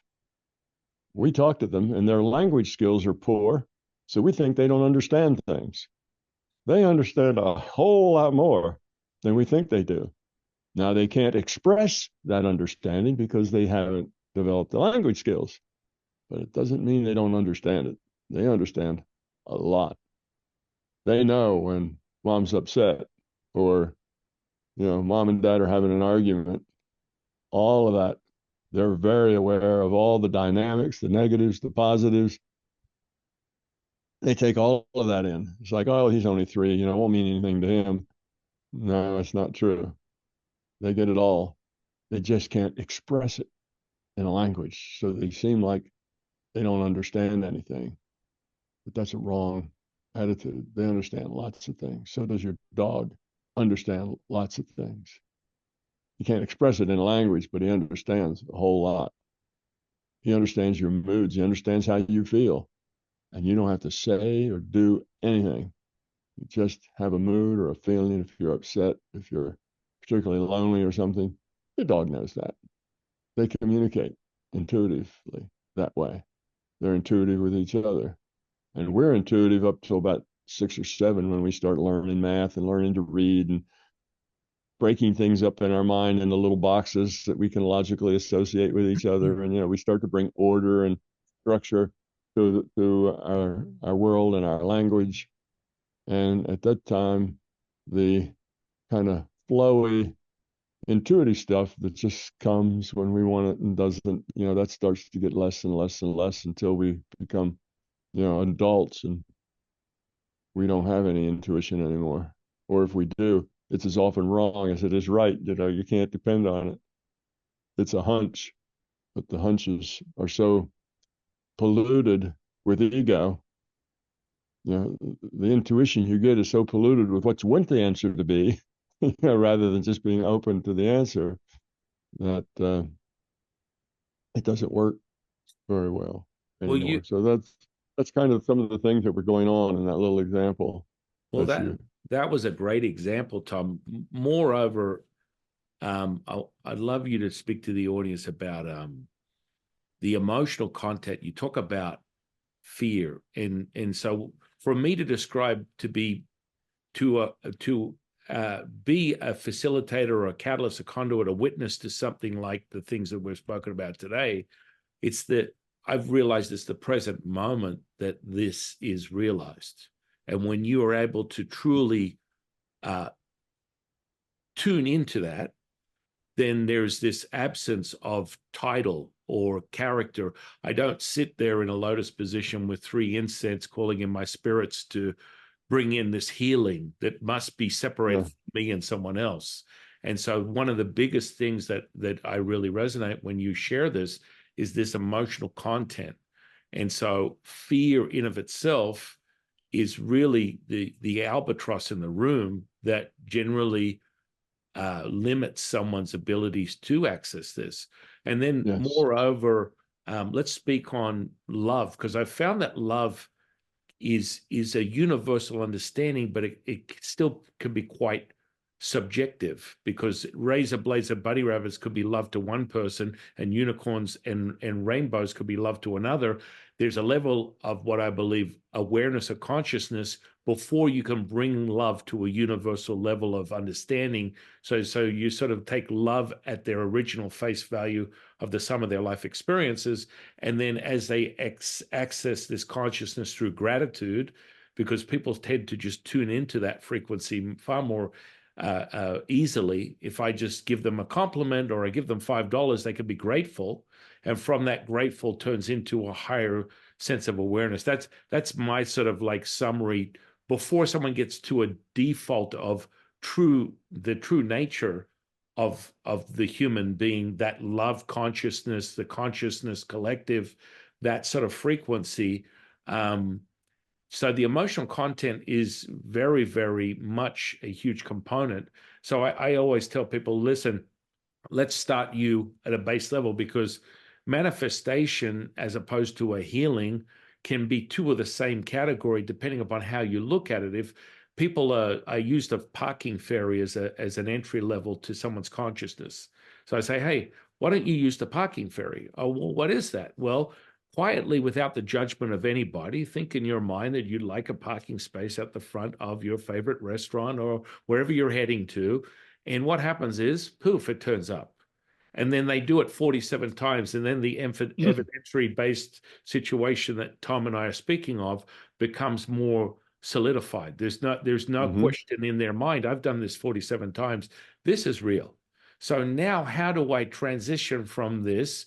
Because what happens is the explanation I give people is there's an absence of emotional content, because quietly in your mind you're going, I don't really care. No one knows that I'm thinking I want a parking space. I don't have the judgment of other people looking at me going, you said you'd have a parking space. You didn't get this parking space, so you're clearly not a wizard. And so with that, they're able to just sort of throw away intention, but it's still very clear. Whereas when it's something more value based, comes into the healing of somebody, a manifestation of a job, money, Mm-hmm. a lifestyle, however you want it. Now the emotional content is overshadowing your ability to access that frequency. And so Right. I would love you to share with the audience more on how you see that as an infrastructure of all these things. Sure. Fear being the opposite of love. Some people think it's love, hate, but hate is really a product of fear. Mm-hmm. People hate because of their fear. So it's love and fear are the opposite of each other. And yes, if you're fearful, fear is a high entropy thing. Fear gets in the way. Fear is okay. I've said I'm gonna create a parking space, and I've told everybody in the car. Now, if I don't do it, I'm a failure, and I'll look like foolish for even thinking that I could do it. You see, so that's performance anxiety. You have anxiety, you have fear that you won't perform, that others will find you wanting and laugh at you or whatever.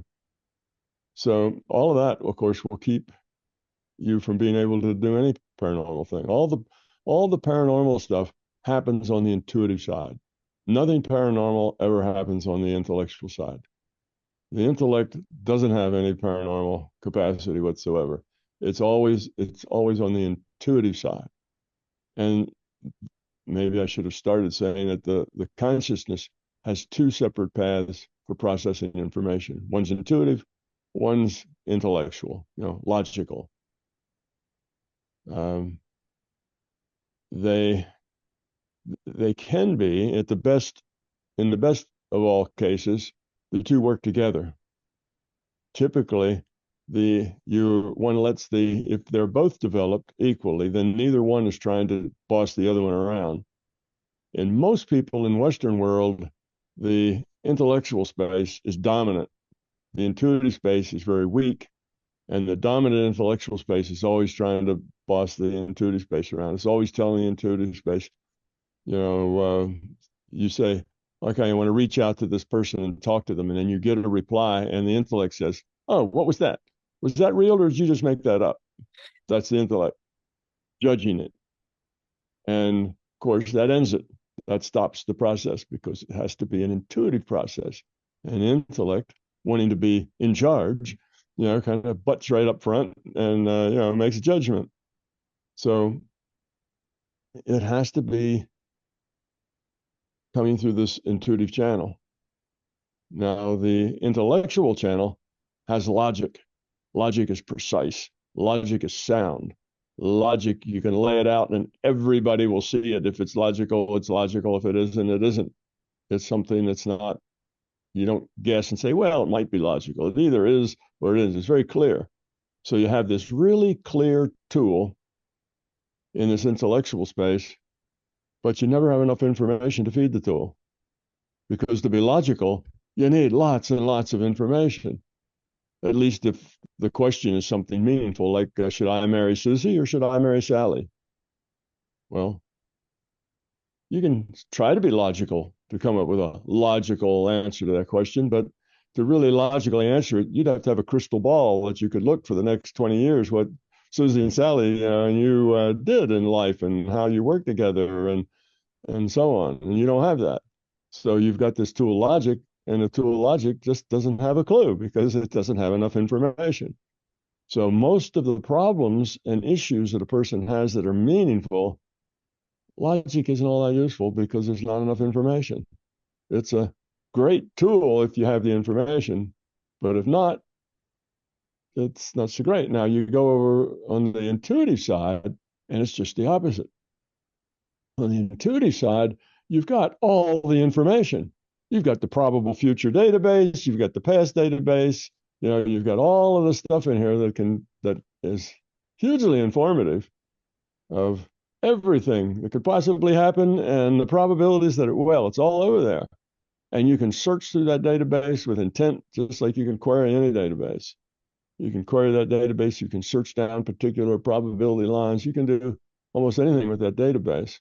So you have all the information, but the tool, instead of being a precise tool, you got a ratty tool. So see, on one side, you got a precise tool and ratty information. On this side, you got wonderful information and a ratty tool. And the reason the tool's ratty is because on the intuitive side, is because it depends on how you feel. It depends on your mental state. It depends on whether or not you're fearful. It depends on whether or not, your intellect is the boss and is always going to jump in front of whatever the intuition tries to do. The intellect's always going to try to explain it or judge it or analyze it, and which will basically make it stop. So you've got this ratty tool that requires you to get rid of fear, get rid of your ego, actually care about people from a sincere viewpoint, not be, after ego, not trying to manipulate, just trying to be helpful. So you have to put yourself in that mind frame. And when I just explained those characteristics, not a whole lot of people have those characteristics. Those characteristics are a little rare in our culture. So people have it's rare for people who are good at using their intuition. Now you can just practice with your intuition and get better. You can sit down in a course and eventually learn how to remote view, but people who are really good at it have to have those qualities I was just talking about. They have to be able to focus. They have to be able to open their mind. They have to be able to get their intellect to sit down and be quiet. They have all those skills that they have to have learned to be good at intuitive things. So those are the two channels. Everything paranormal comes through that intuitive channel. Now, what I've found that as I've developed both, I started out actually very right-brained, very intuitive as a child, knew that I had a mission here and I was going to have to get, into science and technology and math and that sort of thing. I was going to have to develop the left side and the logical side. And I did that and became a physicist, went to graduate school, got degrees and so on. And I still had the intuition thing going though, because that was just a part of who I was. And I kind of overlaid it with the intellect. So I was a little more prepared to let that intuition do its thing in its own space. But anyway, having developed both sides, I find that where I settle out, I live my life from the intuitive side 90% of the time. I use the intellectual side to solve problems that it's good at solving.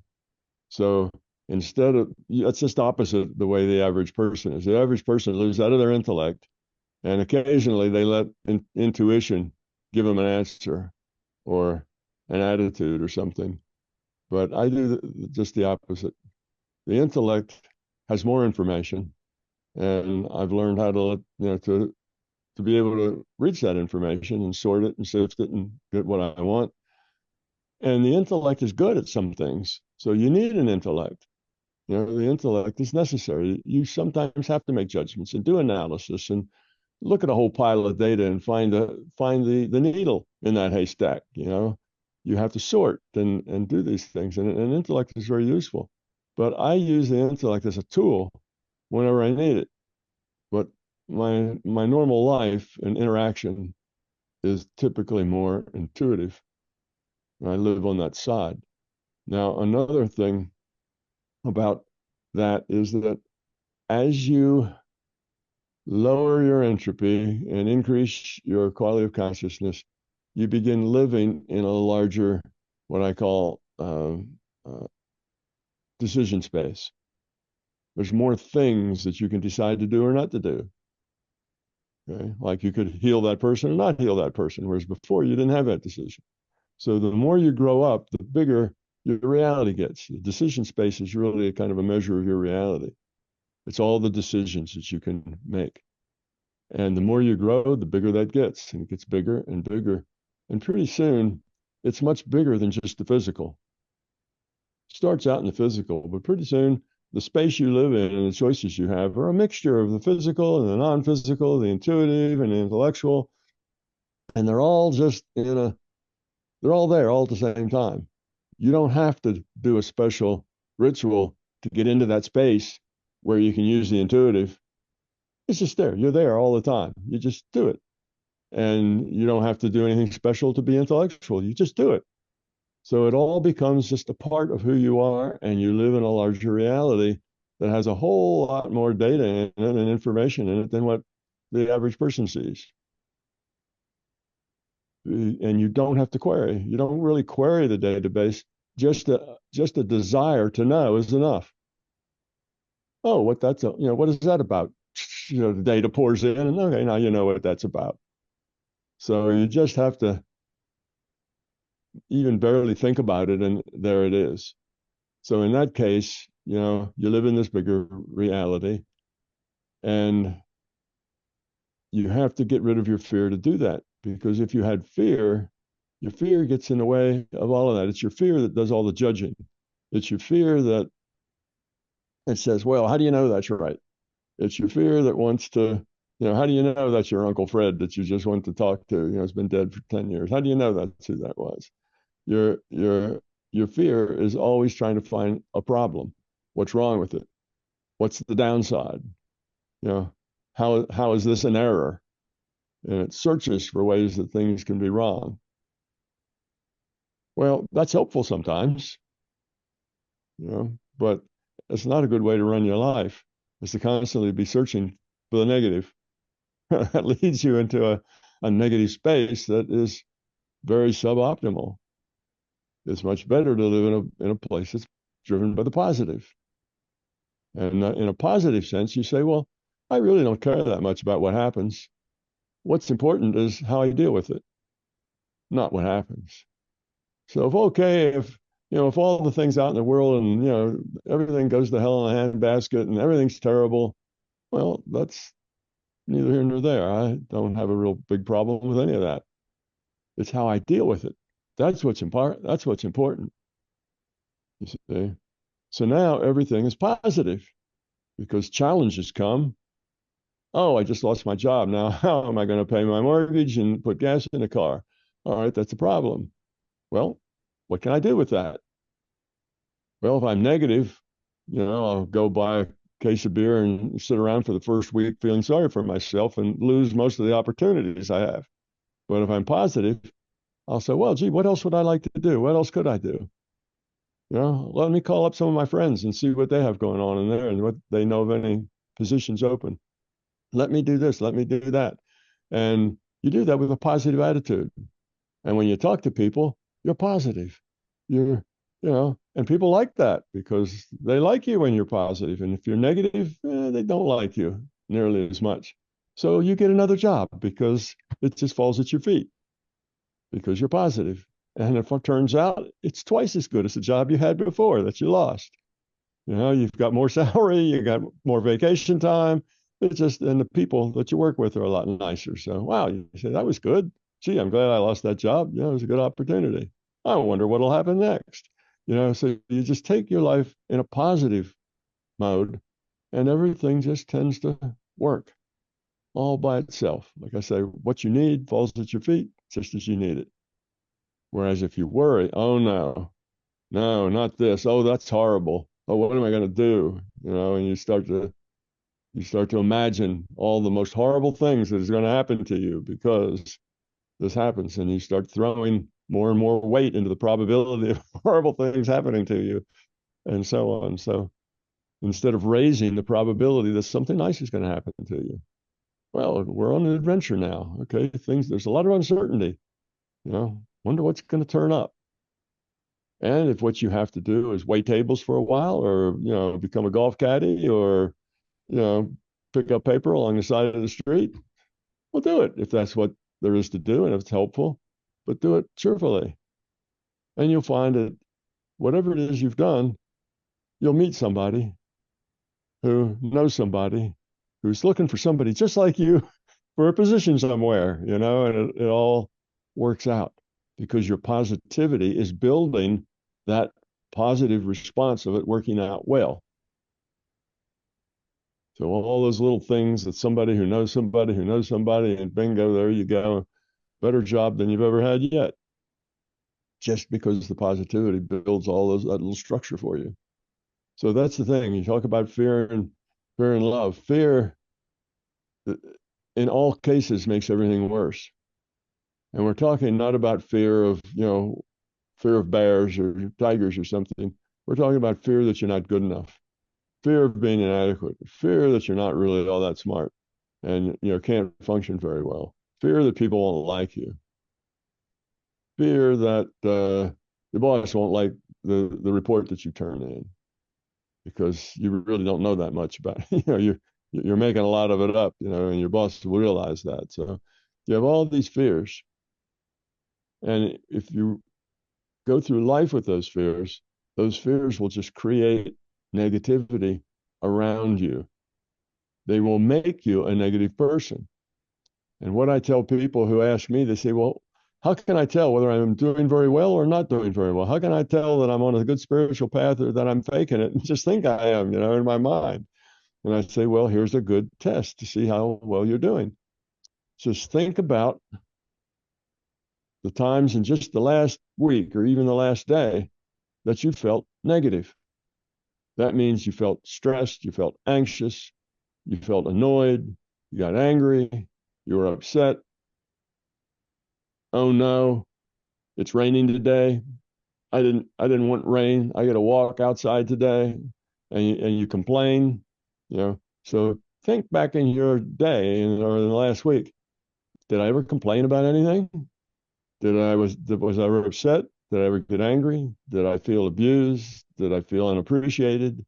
Did I feel like I really didn't belong, or that I'm not as good as everybody thinks I am, or worried about whether you could perform or whether you're going to do well when you gave the talk next week? You're worried about that. All that's negative. It's all negative stuff. And most people, about 90% of what they think in a day is negative. It's just full of that kind of stuff. because they keep mulling it over and turning it over in their mind, and that same negative thought will cycle over and over and over again as they worry about it and they're concerned with it.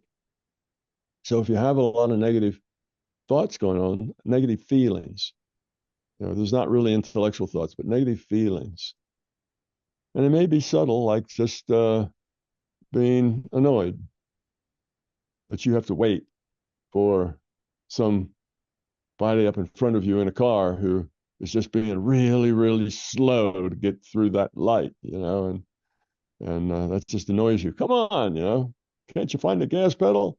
You're complaining and stuff. So it's all that sort of thing. And if you have much of that, then that tells you that you've got a lot of fear. All of that stuff comes from fear. When you don't have fear, you're never annoyed. You're never angry. You're never upset. Because if somebody insults you, you realize it's not about you, it's about them. And you think, oh, poor person, they're really feeling very miserable to be that upset at me. They're angry with me, but I have compassion for them because they're having a bad day.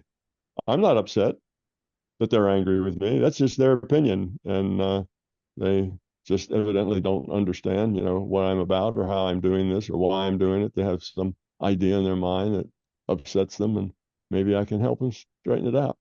So instead of anger, you find compassion. So that's how you tell. And when you get to the point where you say, well, my day, let's see, look, my last couple of days, all of it, I've been happy. It's been great. I feel satisfied, joy in my relationships and with my kids and my family. And if it's mostly just positive, then you're doing great. So that's the test. And anybody can make that test over, in a minute. Just think, or just make it a job for you in a day, just to notice everything you do that's negative and or not just do, but you feel that are negative, and all the things you feel that are positive. And most people will have this bucket full of negative things that happen to them, and a very small collection of positive things that happen to them. And some people, of course, just love to complain. They're just complainers, and anything you tell them, they'll complain. If they won $1 million, they'd complain that it wasn't 2 million. They just complain about stuff. It's the way they are.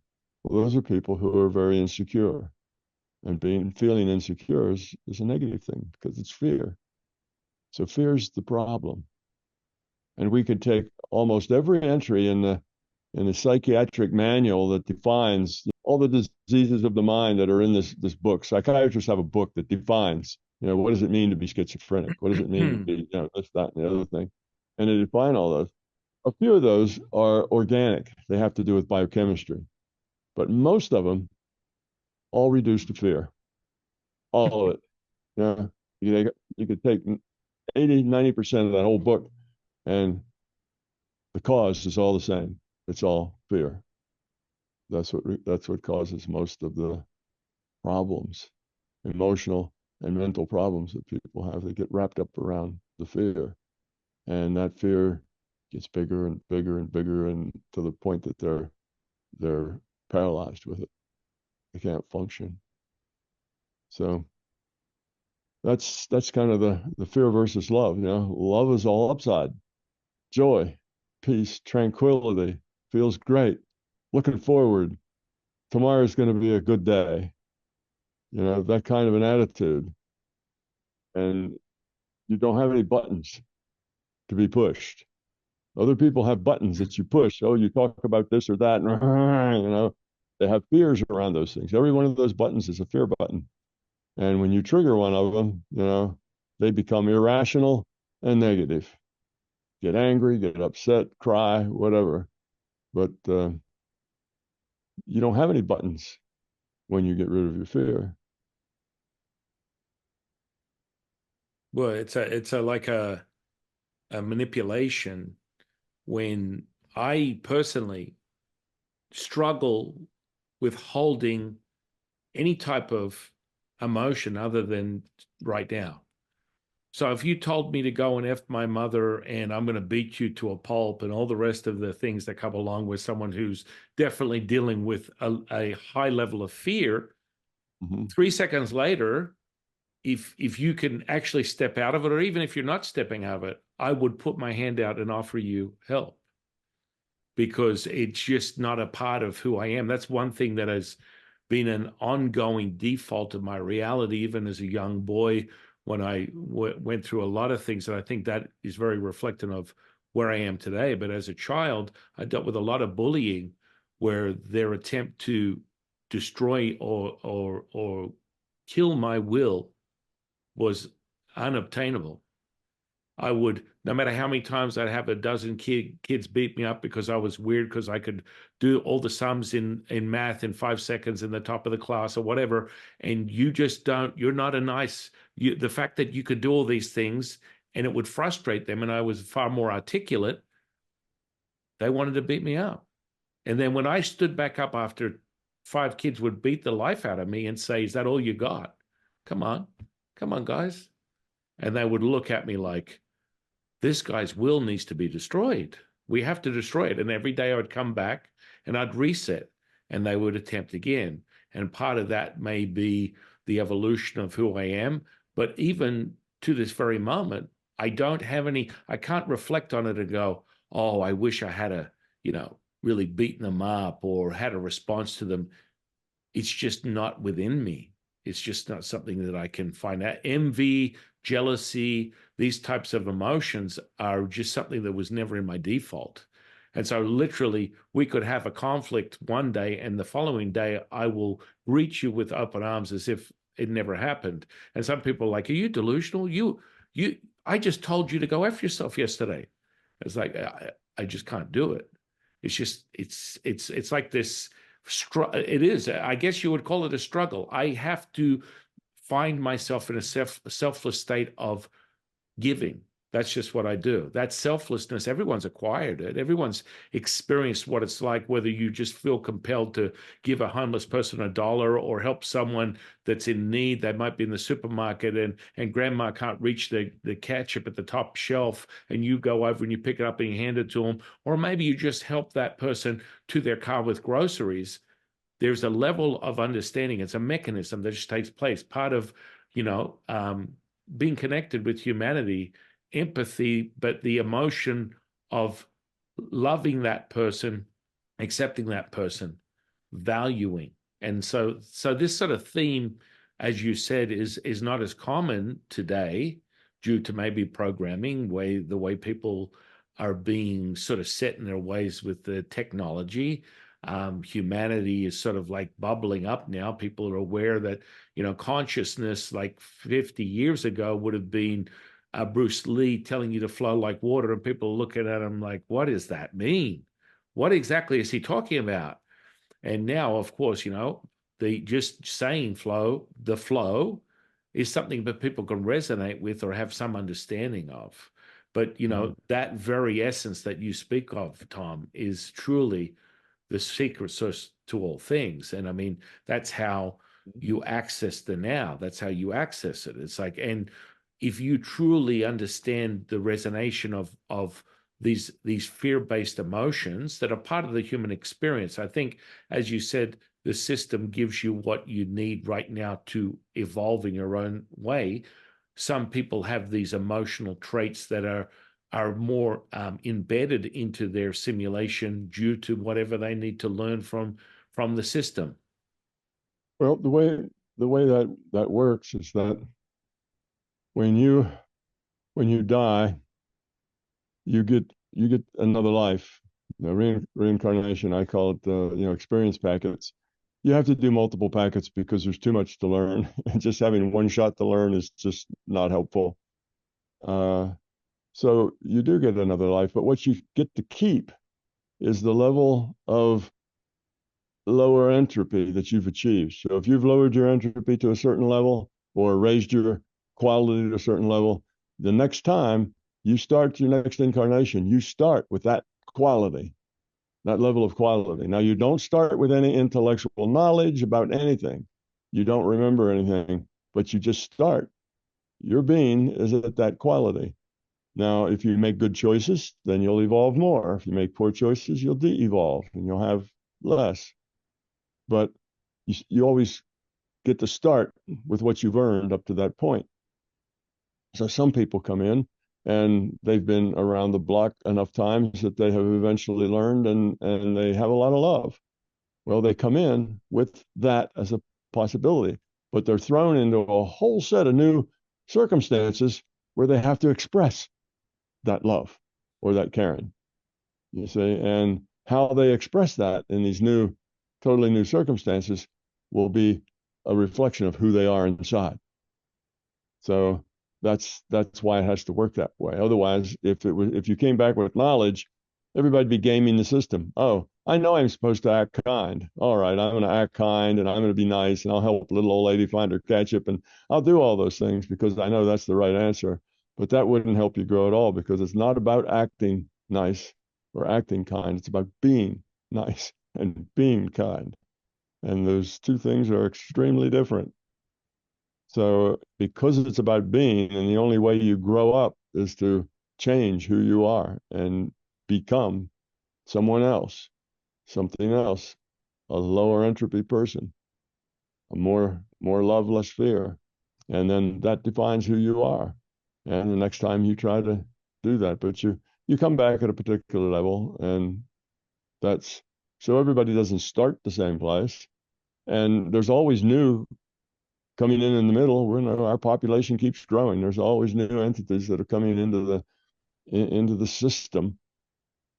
Some are just at their first 5 or 10 incarnations, just trying to figure out what ends up. They come in at about an average level. They don't come in like at zero. They come in average, but they don't come in with any experience that really tells them how to be. They have to figure that out. But they start on an average level of understanding. And then from there, they either rise or fall, depending on the choices that they make. So it's a system that's open-ended. It's not a closed system. It's open-ended. There's new, individuated units of consciousness logging on to new avatars all the time. There's those who have been around tens of thousands of times that are still in the system.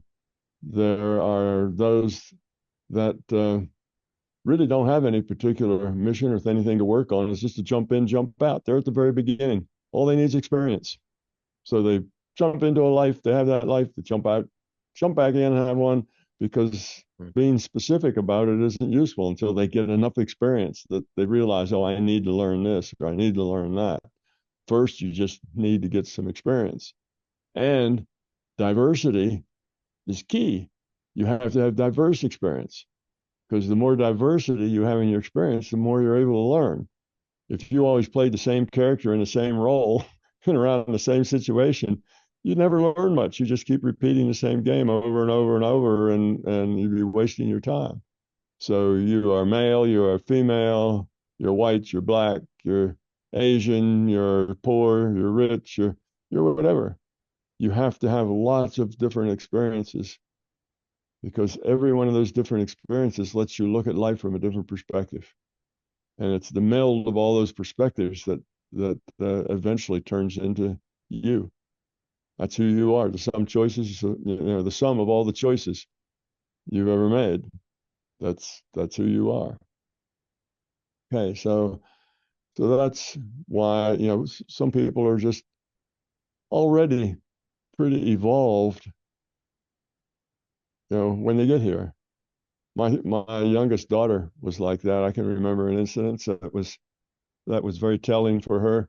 She went to the doctor on a well baby thing, and she was maybe 2 years old, 3 years old, something like that. She had an older brother and an older sister. And at the end, the nurse holds out this little box of, little toys or something, little prizes for the kids to make their visit to the doctor a positive experience and not a negative experience. So she holds out this little box of toys, and my little girl, she took two of them. And the nurse said, you only get one.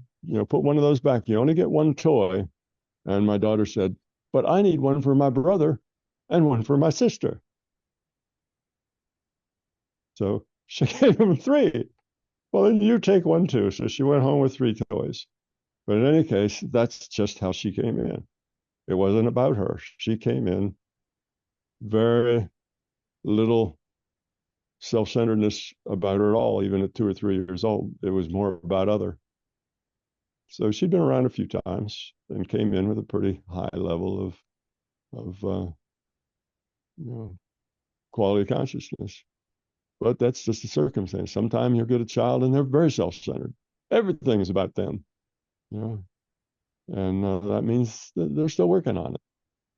I mean, self-centeredness is the measure of how much love and how much fear you have. It's another measure.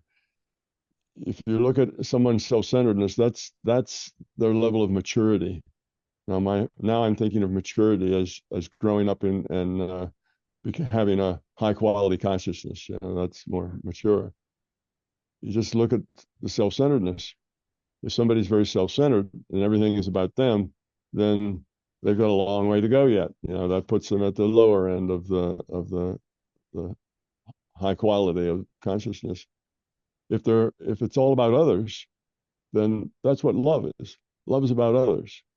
Love is not about yourself. And often you'll hear this saying, "Oh, if you don't love yourself, you can't love anybody else." Well, I know what they mean. What they mean by that is if you don't like yourself, it's hard to love others. And that's true. If you have negative attitudes towards yourself, you have a lot of fear, well, it's hard to love other people because everything's about you. That's what fear does. Fear makes you self-centered. But it's not true. They say love, and that's not really the way it should be. Is if you don't like yourself, it's hard to love others. But caring about other people, and that's foremost in your mind, is a measure of growth. How grown up are you? And the thing that's interesting about that is almost nobody can see self-centeredness in themselves. Self-centeredness is totally invisible. Now, other people, easy. Oh, yeah, you can see, well, yeah, he's really self-centered and she's really self-centered. I mean, it's real easy to see it in other people, but it's completely transparent and invisible to yourself because everything that you're doing that's self-centered, you can justify why that's the right thing and the best thing and the way it has to be done. That's kind of part of part of the evolution, in my opinion. Part of being a parent is coming to that realization of being completely selfless. The idea that no matter what, you would do anything for this incredible little being that doesn't have the ability to fend for itself, to feed itself, to create an environment where it can be provided for. You have to provide for that being, and in of itself, as a child, you selflessly would surrender your life. Wouldn't even any parent that I know wouldn't think twice about sacrificing their own life force for their child.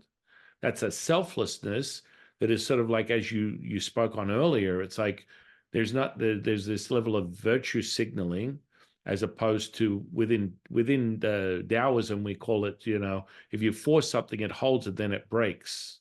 There is no sort of like in between. You either are that default, that realization of true embodiment of all things, which in representation would be love, that universal understanding, where you have this connection and compassion for humanity, where you want your intention is to be selfless, to share, to help others. It's just a default that comes with that state of consciousness.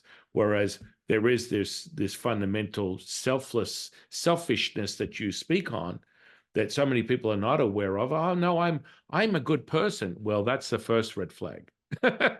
When someone says I'm a good person, we need to stop for a minute. What are your thoughts on that? Yes. That's true. Like I say, it's invisible. People do not see their own self-centeredness. And yes, sometimes, you'll hear this person who is supposed to be very spiritual, some sort of guru someplace, and his he tells everybody that he is enlightened and that he is now, this is his last incarnation, and he's not going to be in this strapped to this wheel or whatever the metaphor is. He's not going to be coming back here and all this suffering anymore. He's outside of that, and it always makes me chuckle because when you grow up, it's not about finding some nicer place for yourself. It's about helping others. This idea, I'm going to get out of this hellhole and I'm going someplace that's a lot nicer because I've paid all my dues here and I know everything there is to know, and I'm ready to escape this place. And I'm thinking, you you have not even really begun, to grow yet. Here you are, one very full of the ego and full of yourself that you are, you know, you're done, you're better than most everyone else, you're enlightened and know everything there is to know, and that makes you so happy so you can get out of this place where there's all this suffering. Whereas somebody who's really grown would say, oh, I need to go back to that place of suffering so that I can help. You don't want to escape. That's not the point. The more you grow up, the more effective you can be at helping and helping others grow, helping others learn. So you don't want to escape. You want to be helpful as you can. Learn more, grow more, be more helpful. Yeah, let's go back. As long as there's people that need help, I want to be part of, that help sort of thing. So yeah, I get tickled sometimes about that, but there's so many, like I say, that person you see is self-centered, but is not aware of it at all.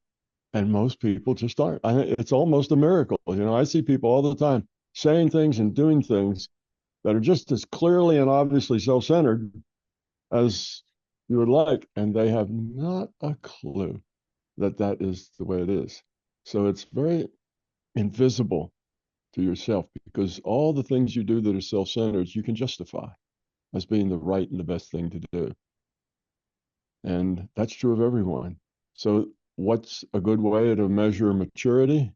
Not in years, not in accomplishments, not in how much money you have, but how other centered are you? How little are you self centered? Fear creates self centeredness. Fear is about self. Fear is something's going to happen that I don't like. It's about you. You see, so fear is a creator of ego and a creator of self centeredness. So the more you see self centeredness, then the more fear a person has. People who are very insecure are often also very self centered because if you're insecure, everything's about you. Everything is interpreted in terms of yourself. What does that do to me? How does that make me look? You know, what's, and it's all you are at the center of your own universe. So the fear and the self-centeredness go together. And like I was saying before I started the cough, and that's it. We all know people who are old, but still very self-centered. And we probably know a few young kids who are astoundingly not self-centered. To be self-centered is natural for children. When you're a child, you are self-centered. You're small, you're tiny, and you're at everything that happens to you is at the whim of somebody else. You have no agency. You depend on everybody for everything. That makes you not so secure. And being self-centered and being a child are natural. Children think about it themselves. They cry and fuss because they want something, and they don't have the language skills to express it any other way. But as you grow up, you learn manners, consideration, respect for others. All these things are what makes an adult different from a child, except some adults who never really grow up and they're still very self-centered.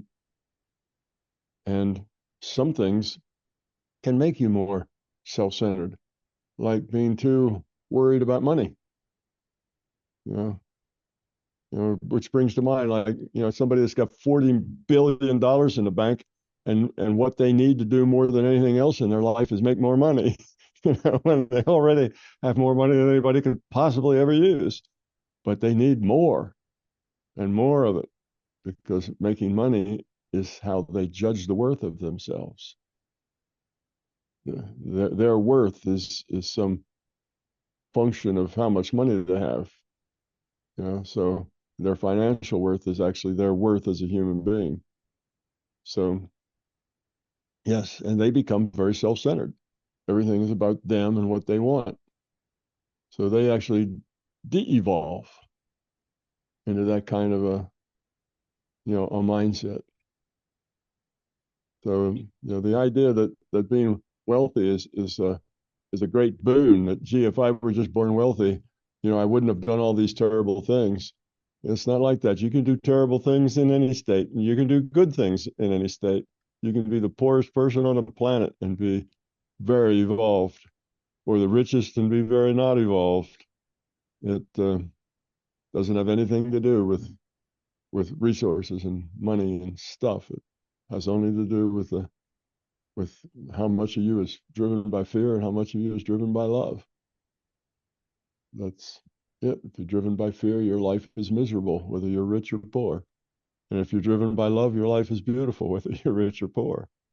So, I mean, you bring a great subject. You mentioned earlier. I always share this with anyone that I speak to, is when you never make it about yourself, life is very effortless. And so, most people simulate, their life simulation is go into Starbucks, you order a coffee, the barista gives you attitude, they spell your name wrong, you get the coffee, they gave you attitude, you give them attitude. You start off with a 10, they give you an 8. Once they hand you the coffee, you give them a 4. Once you walk out of there, you're at a 2. And before you know it, you're in deficit.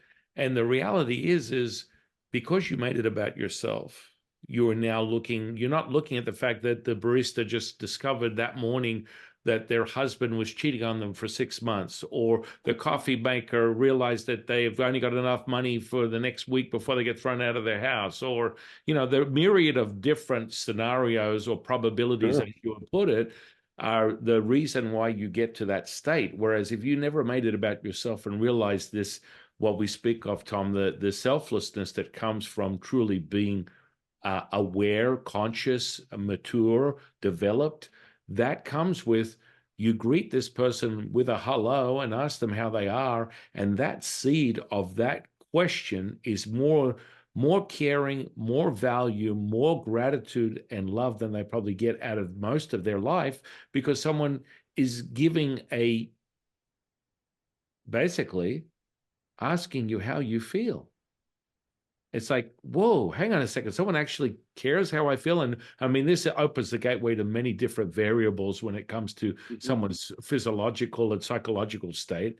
But, if you ask someone how they are and you get oh no, you wouldn't believe what happened to me last week. And then of course, this whole, the virus that you were talking about, Tom, when it comes to one negative equals another. And then of course you walk away from that, and on a physiological level, you feel your energy has been drained because this person has devoured this offering that you've handed to them. But it only comes from the fact that you are thinking that they're taking something from you in the first place. Now, if you actually believe you're as one, that's not going to affect you. You just took a moment, you asked them how they were doing, and they told you they had a bad day, and then you wish them well. You take your coffee, you move right along, and you expand on that good feeling positivity that you were talking about, and it gets bigger and bigger and bigger. And it's so easy to shift those gears if you understand that. But again, I believe that from what you're sharing today and what we both have a consensus on, it's like there's this too much of this negative based stuff that is just sort of generated into the everyday sort of psyop that most people live in, and they forget about the default of who they really are, which is kind of what my main goal is in my mission here is helping people realize that that default is accessible to anybody.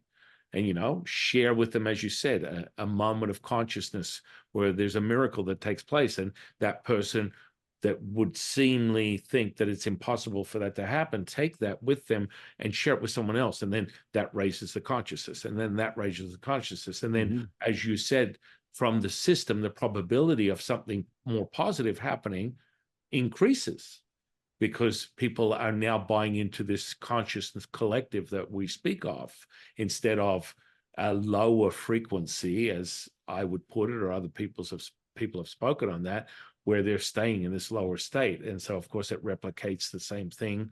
And we have Groundhog Day. And as you said, oh my goodness, life is, God hates me. Why does God hate me so much? And, it's just the same repeatable thing. What are your thoughts on that, Tom? Oh yeah, that's true. Negativity creates more negativity. Positivity creates more positivity. If you're positive, even for a minute, it's easier to be more positive than the next minute. It all builds. It the negativity usually grows and grows and grows until you get to what they call it, the dark night of the soul. You keep getting more and more negative till you hit bottom and it can't get any worse. And then you may realize that your own negativity is what's been the cause of the whole problem, and bounce back and learn a lot. There's a lot of people writing spiritual books about, how to live a positive life that have been to that dark night of the soul first. And that's where they got, that's where their career in being a guru started, because then's when they realized that it was them that was making everything so awful. But the other thing that happens is suicide. People get down to that point and they commit suicide, or people get to that point and they get desperate and so angry that they need to, go take a gun and shoot a bunch of people, just to express how unhappy they are. So yes, that's the world we live in. Yes, it is. Anything you do, it's easier to do more of that. So if you do negative, it makes it easier to do more negative. If you do positive, it's easier to do more positive. So it's if you find yourself being negative, that your day, a lot of negative things happen in your day. You have a lot of thoughts that think, oh, so and so, he's a twit. Oh, so and so, what a jerk. And these are all negative things. If you have these kinds of attitudes, so realize it and say, I don't want to do that. I don't want to be that way. Don't say, I don't want to act that way, because we all like, you know, people being more pleasant, but it's not going to help you grow up if you're acting. You have to not be that way. So then you just keep a track of yourself, all the things you say and feel during the day, and just you can write them down or just remember them. The things that are negative, things that are positive, and every time you do something negative, stop and say, I don't want to be that way.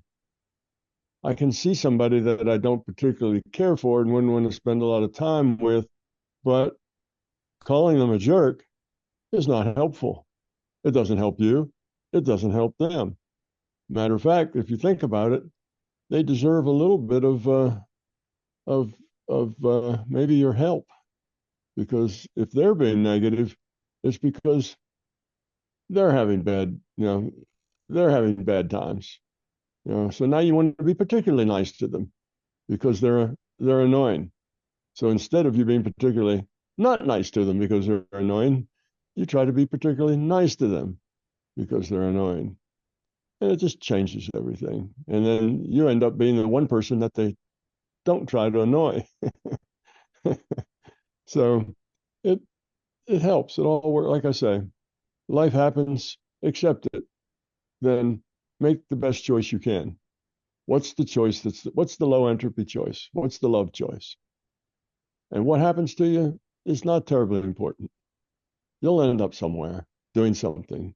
And as long as you keep making the love choice, that's something you end up doing is going to be wonderful. And you're going to be very happy. So that's all you have to do is say, this is a game. I get thrown into circumstances.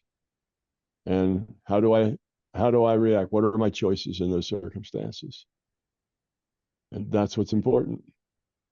And then let it take you wherever it takes you. Let it go wherever you're going. Be okay with that. Live gracefully with uncertainty. I don't know what's going to happen next.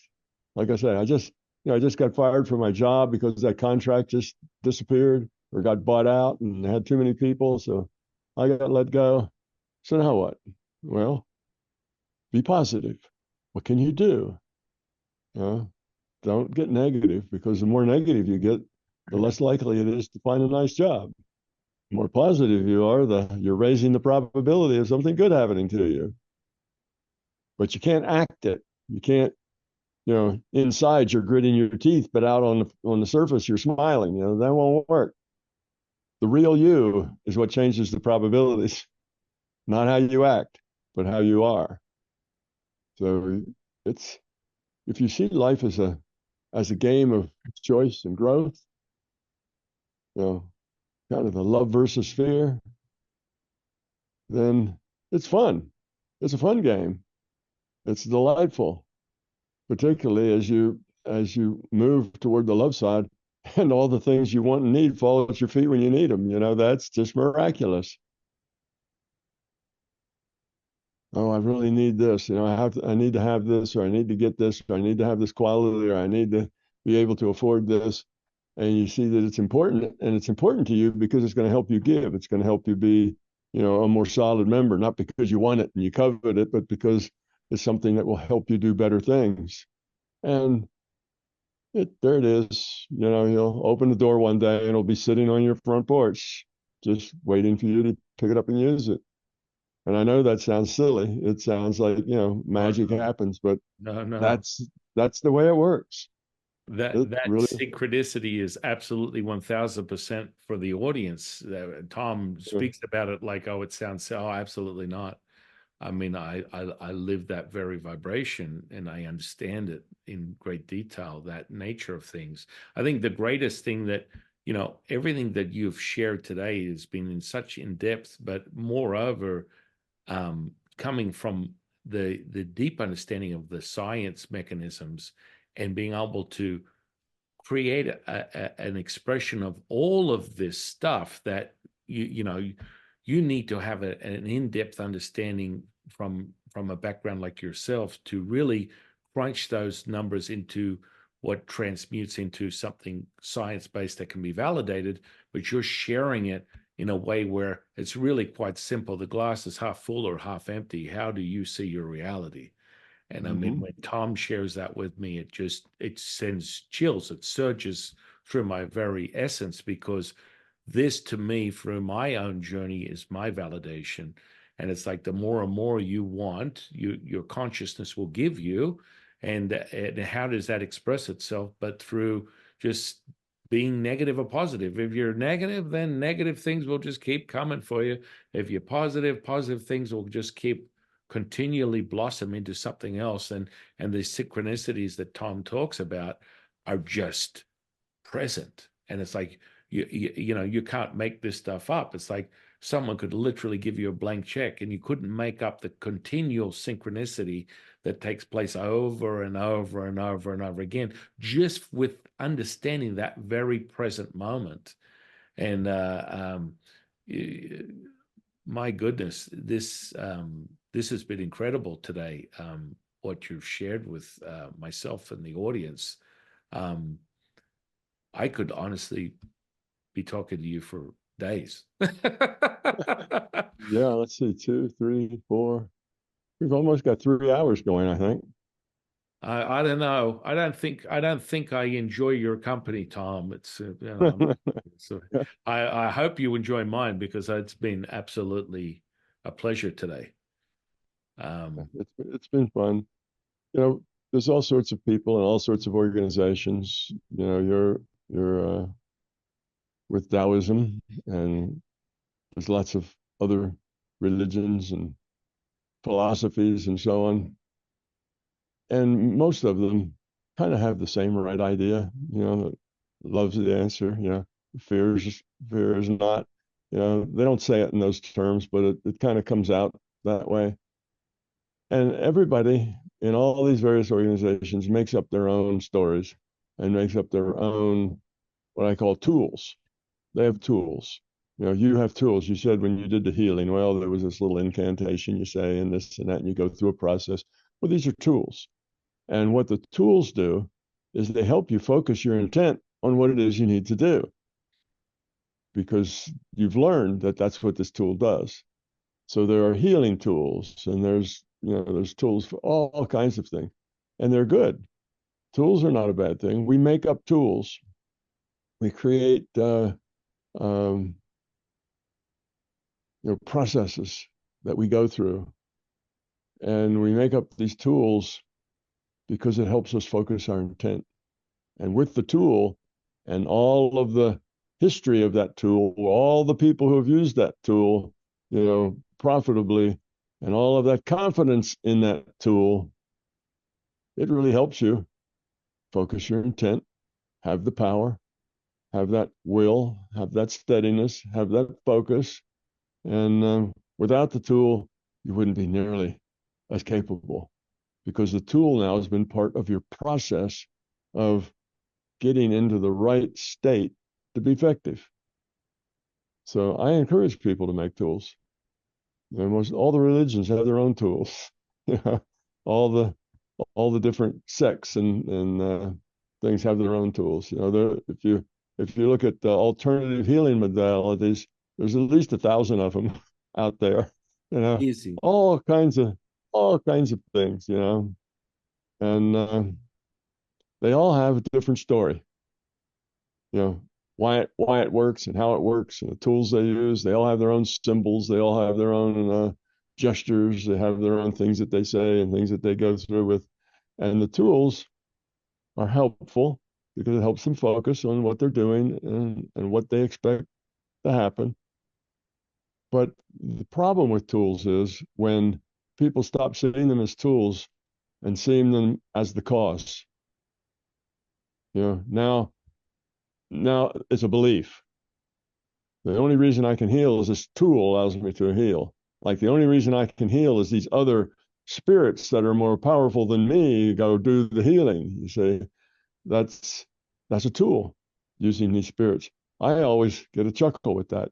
Particularly that one's always fun for me because I have people that tell me that story, I can't heal. Little old me, wouldn't be able to do something like that. But, here I've got this non-physical being who is, I don't know, the high mufti of whatever. And he's a really powerful healing. So, and I always say, well, you must be awfully important that this high mufti does whatever you say. You instruct them who to heal and they come right away and do your bidding. Are you their boss? What's the relationship here? And it's, oh, no, they just do this because. And of course, you're the one that's healing, and that gives you the confidence to do it because it's not you, it's somebody else because you're too insecure to have those abilities yourself. So you have to get somebody else to do it, but it is really you. And I've had people get real angry with me. They say, well, nobody can really heal. Only the higher powers can heal. And if you think you're healing, on your own by yourself, then you obviously, are making it all up. And Well, but that's the default right there. That's a red flag that the ego is very present in of yeah, itself. yeah, I sure. mean, when you said that, Tom, that was really interesting because what happens from my experience is that concentration, the tools are where you start. You see the spirits, you have transmissions, there's all this data.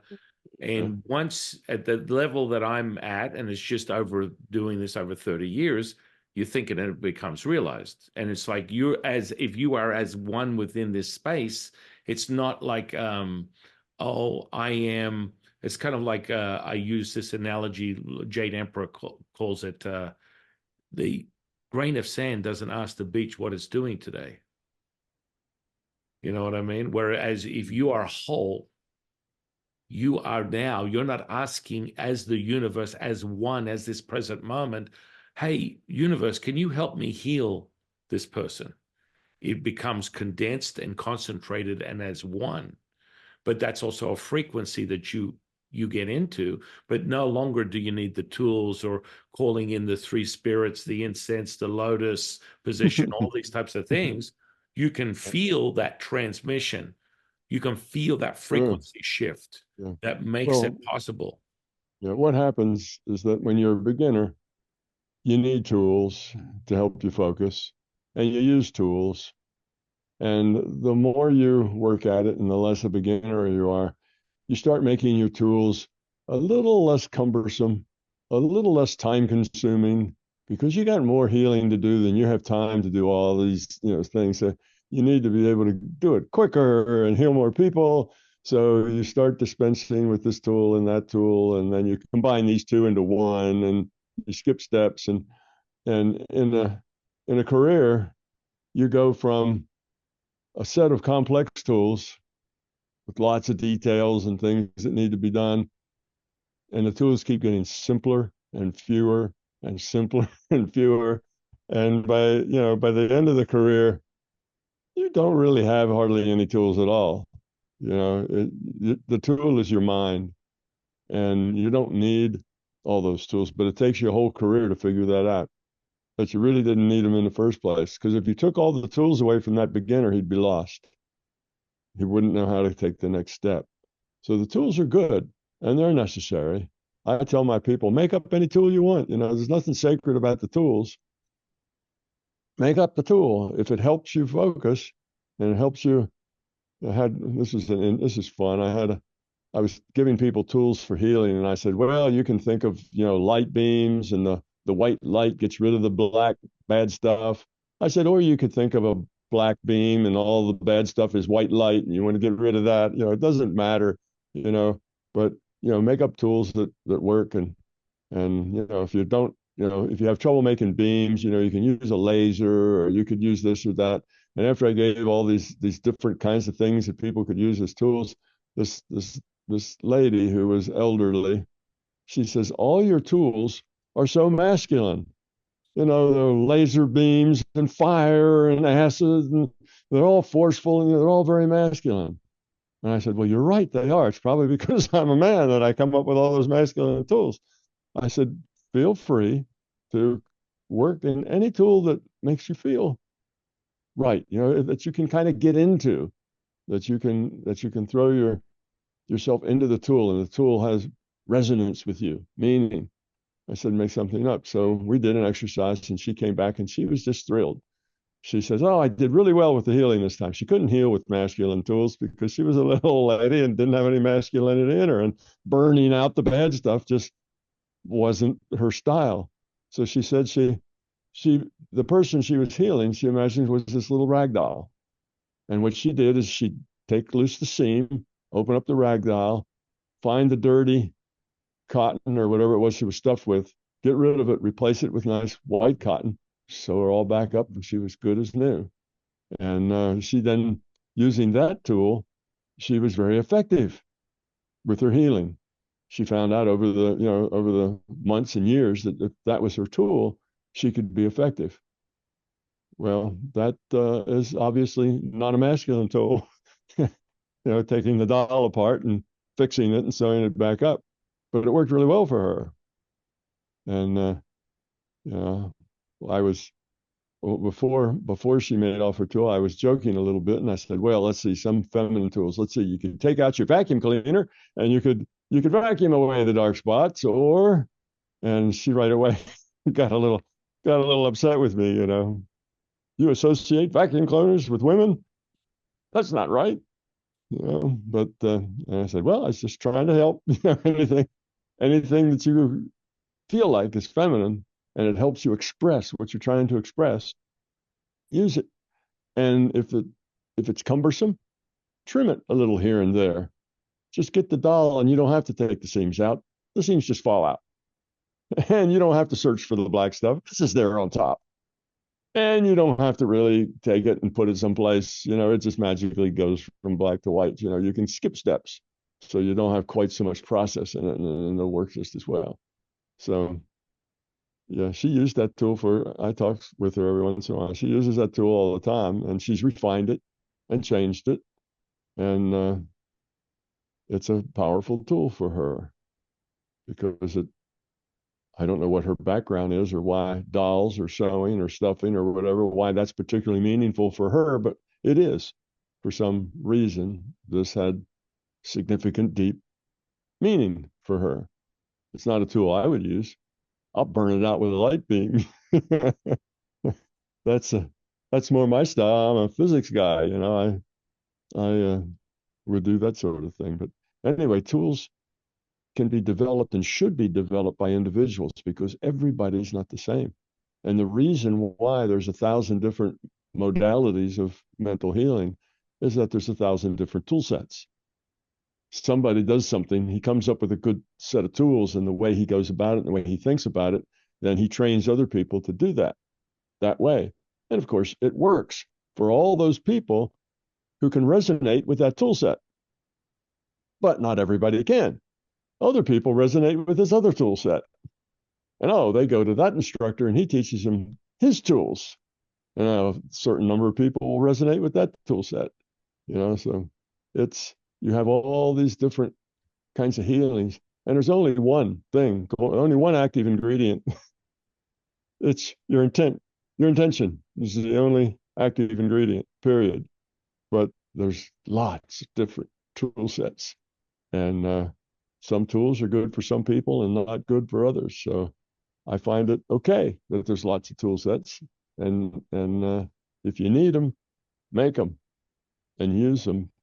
And then as you grow, make them smaller and less intrusive and take up less time until eventually you hardly have anything at all.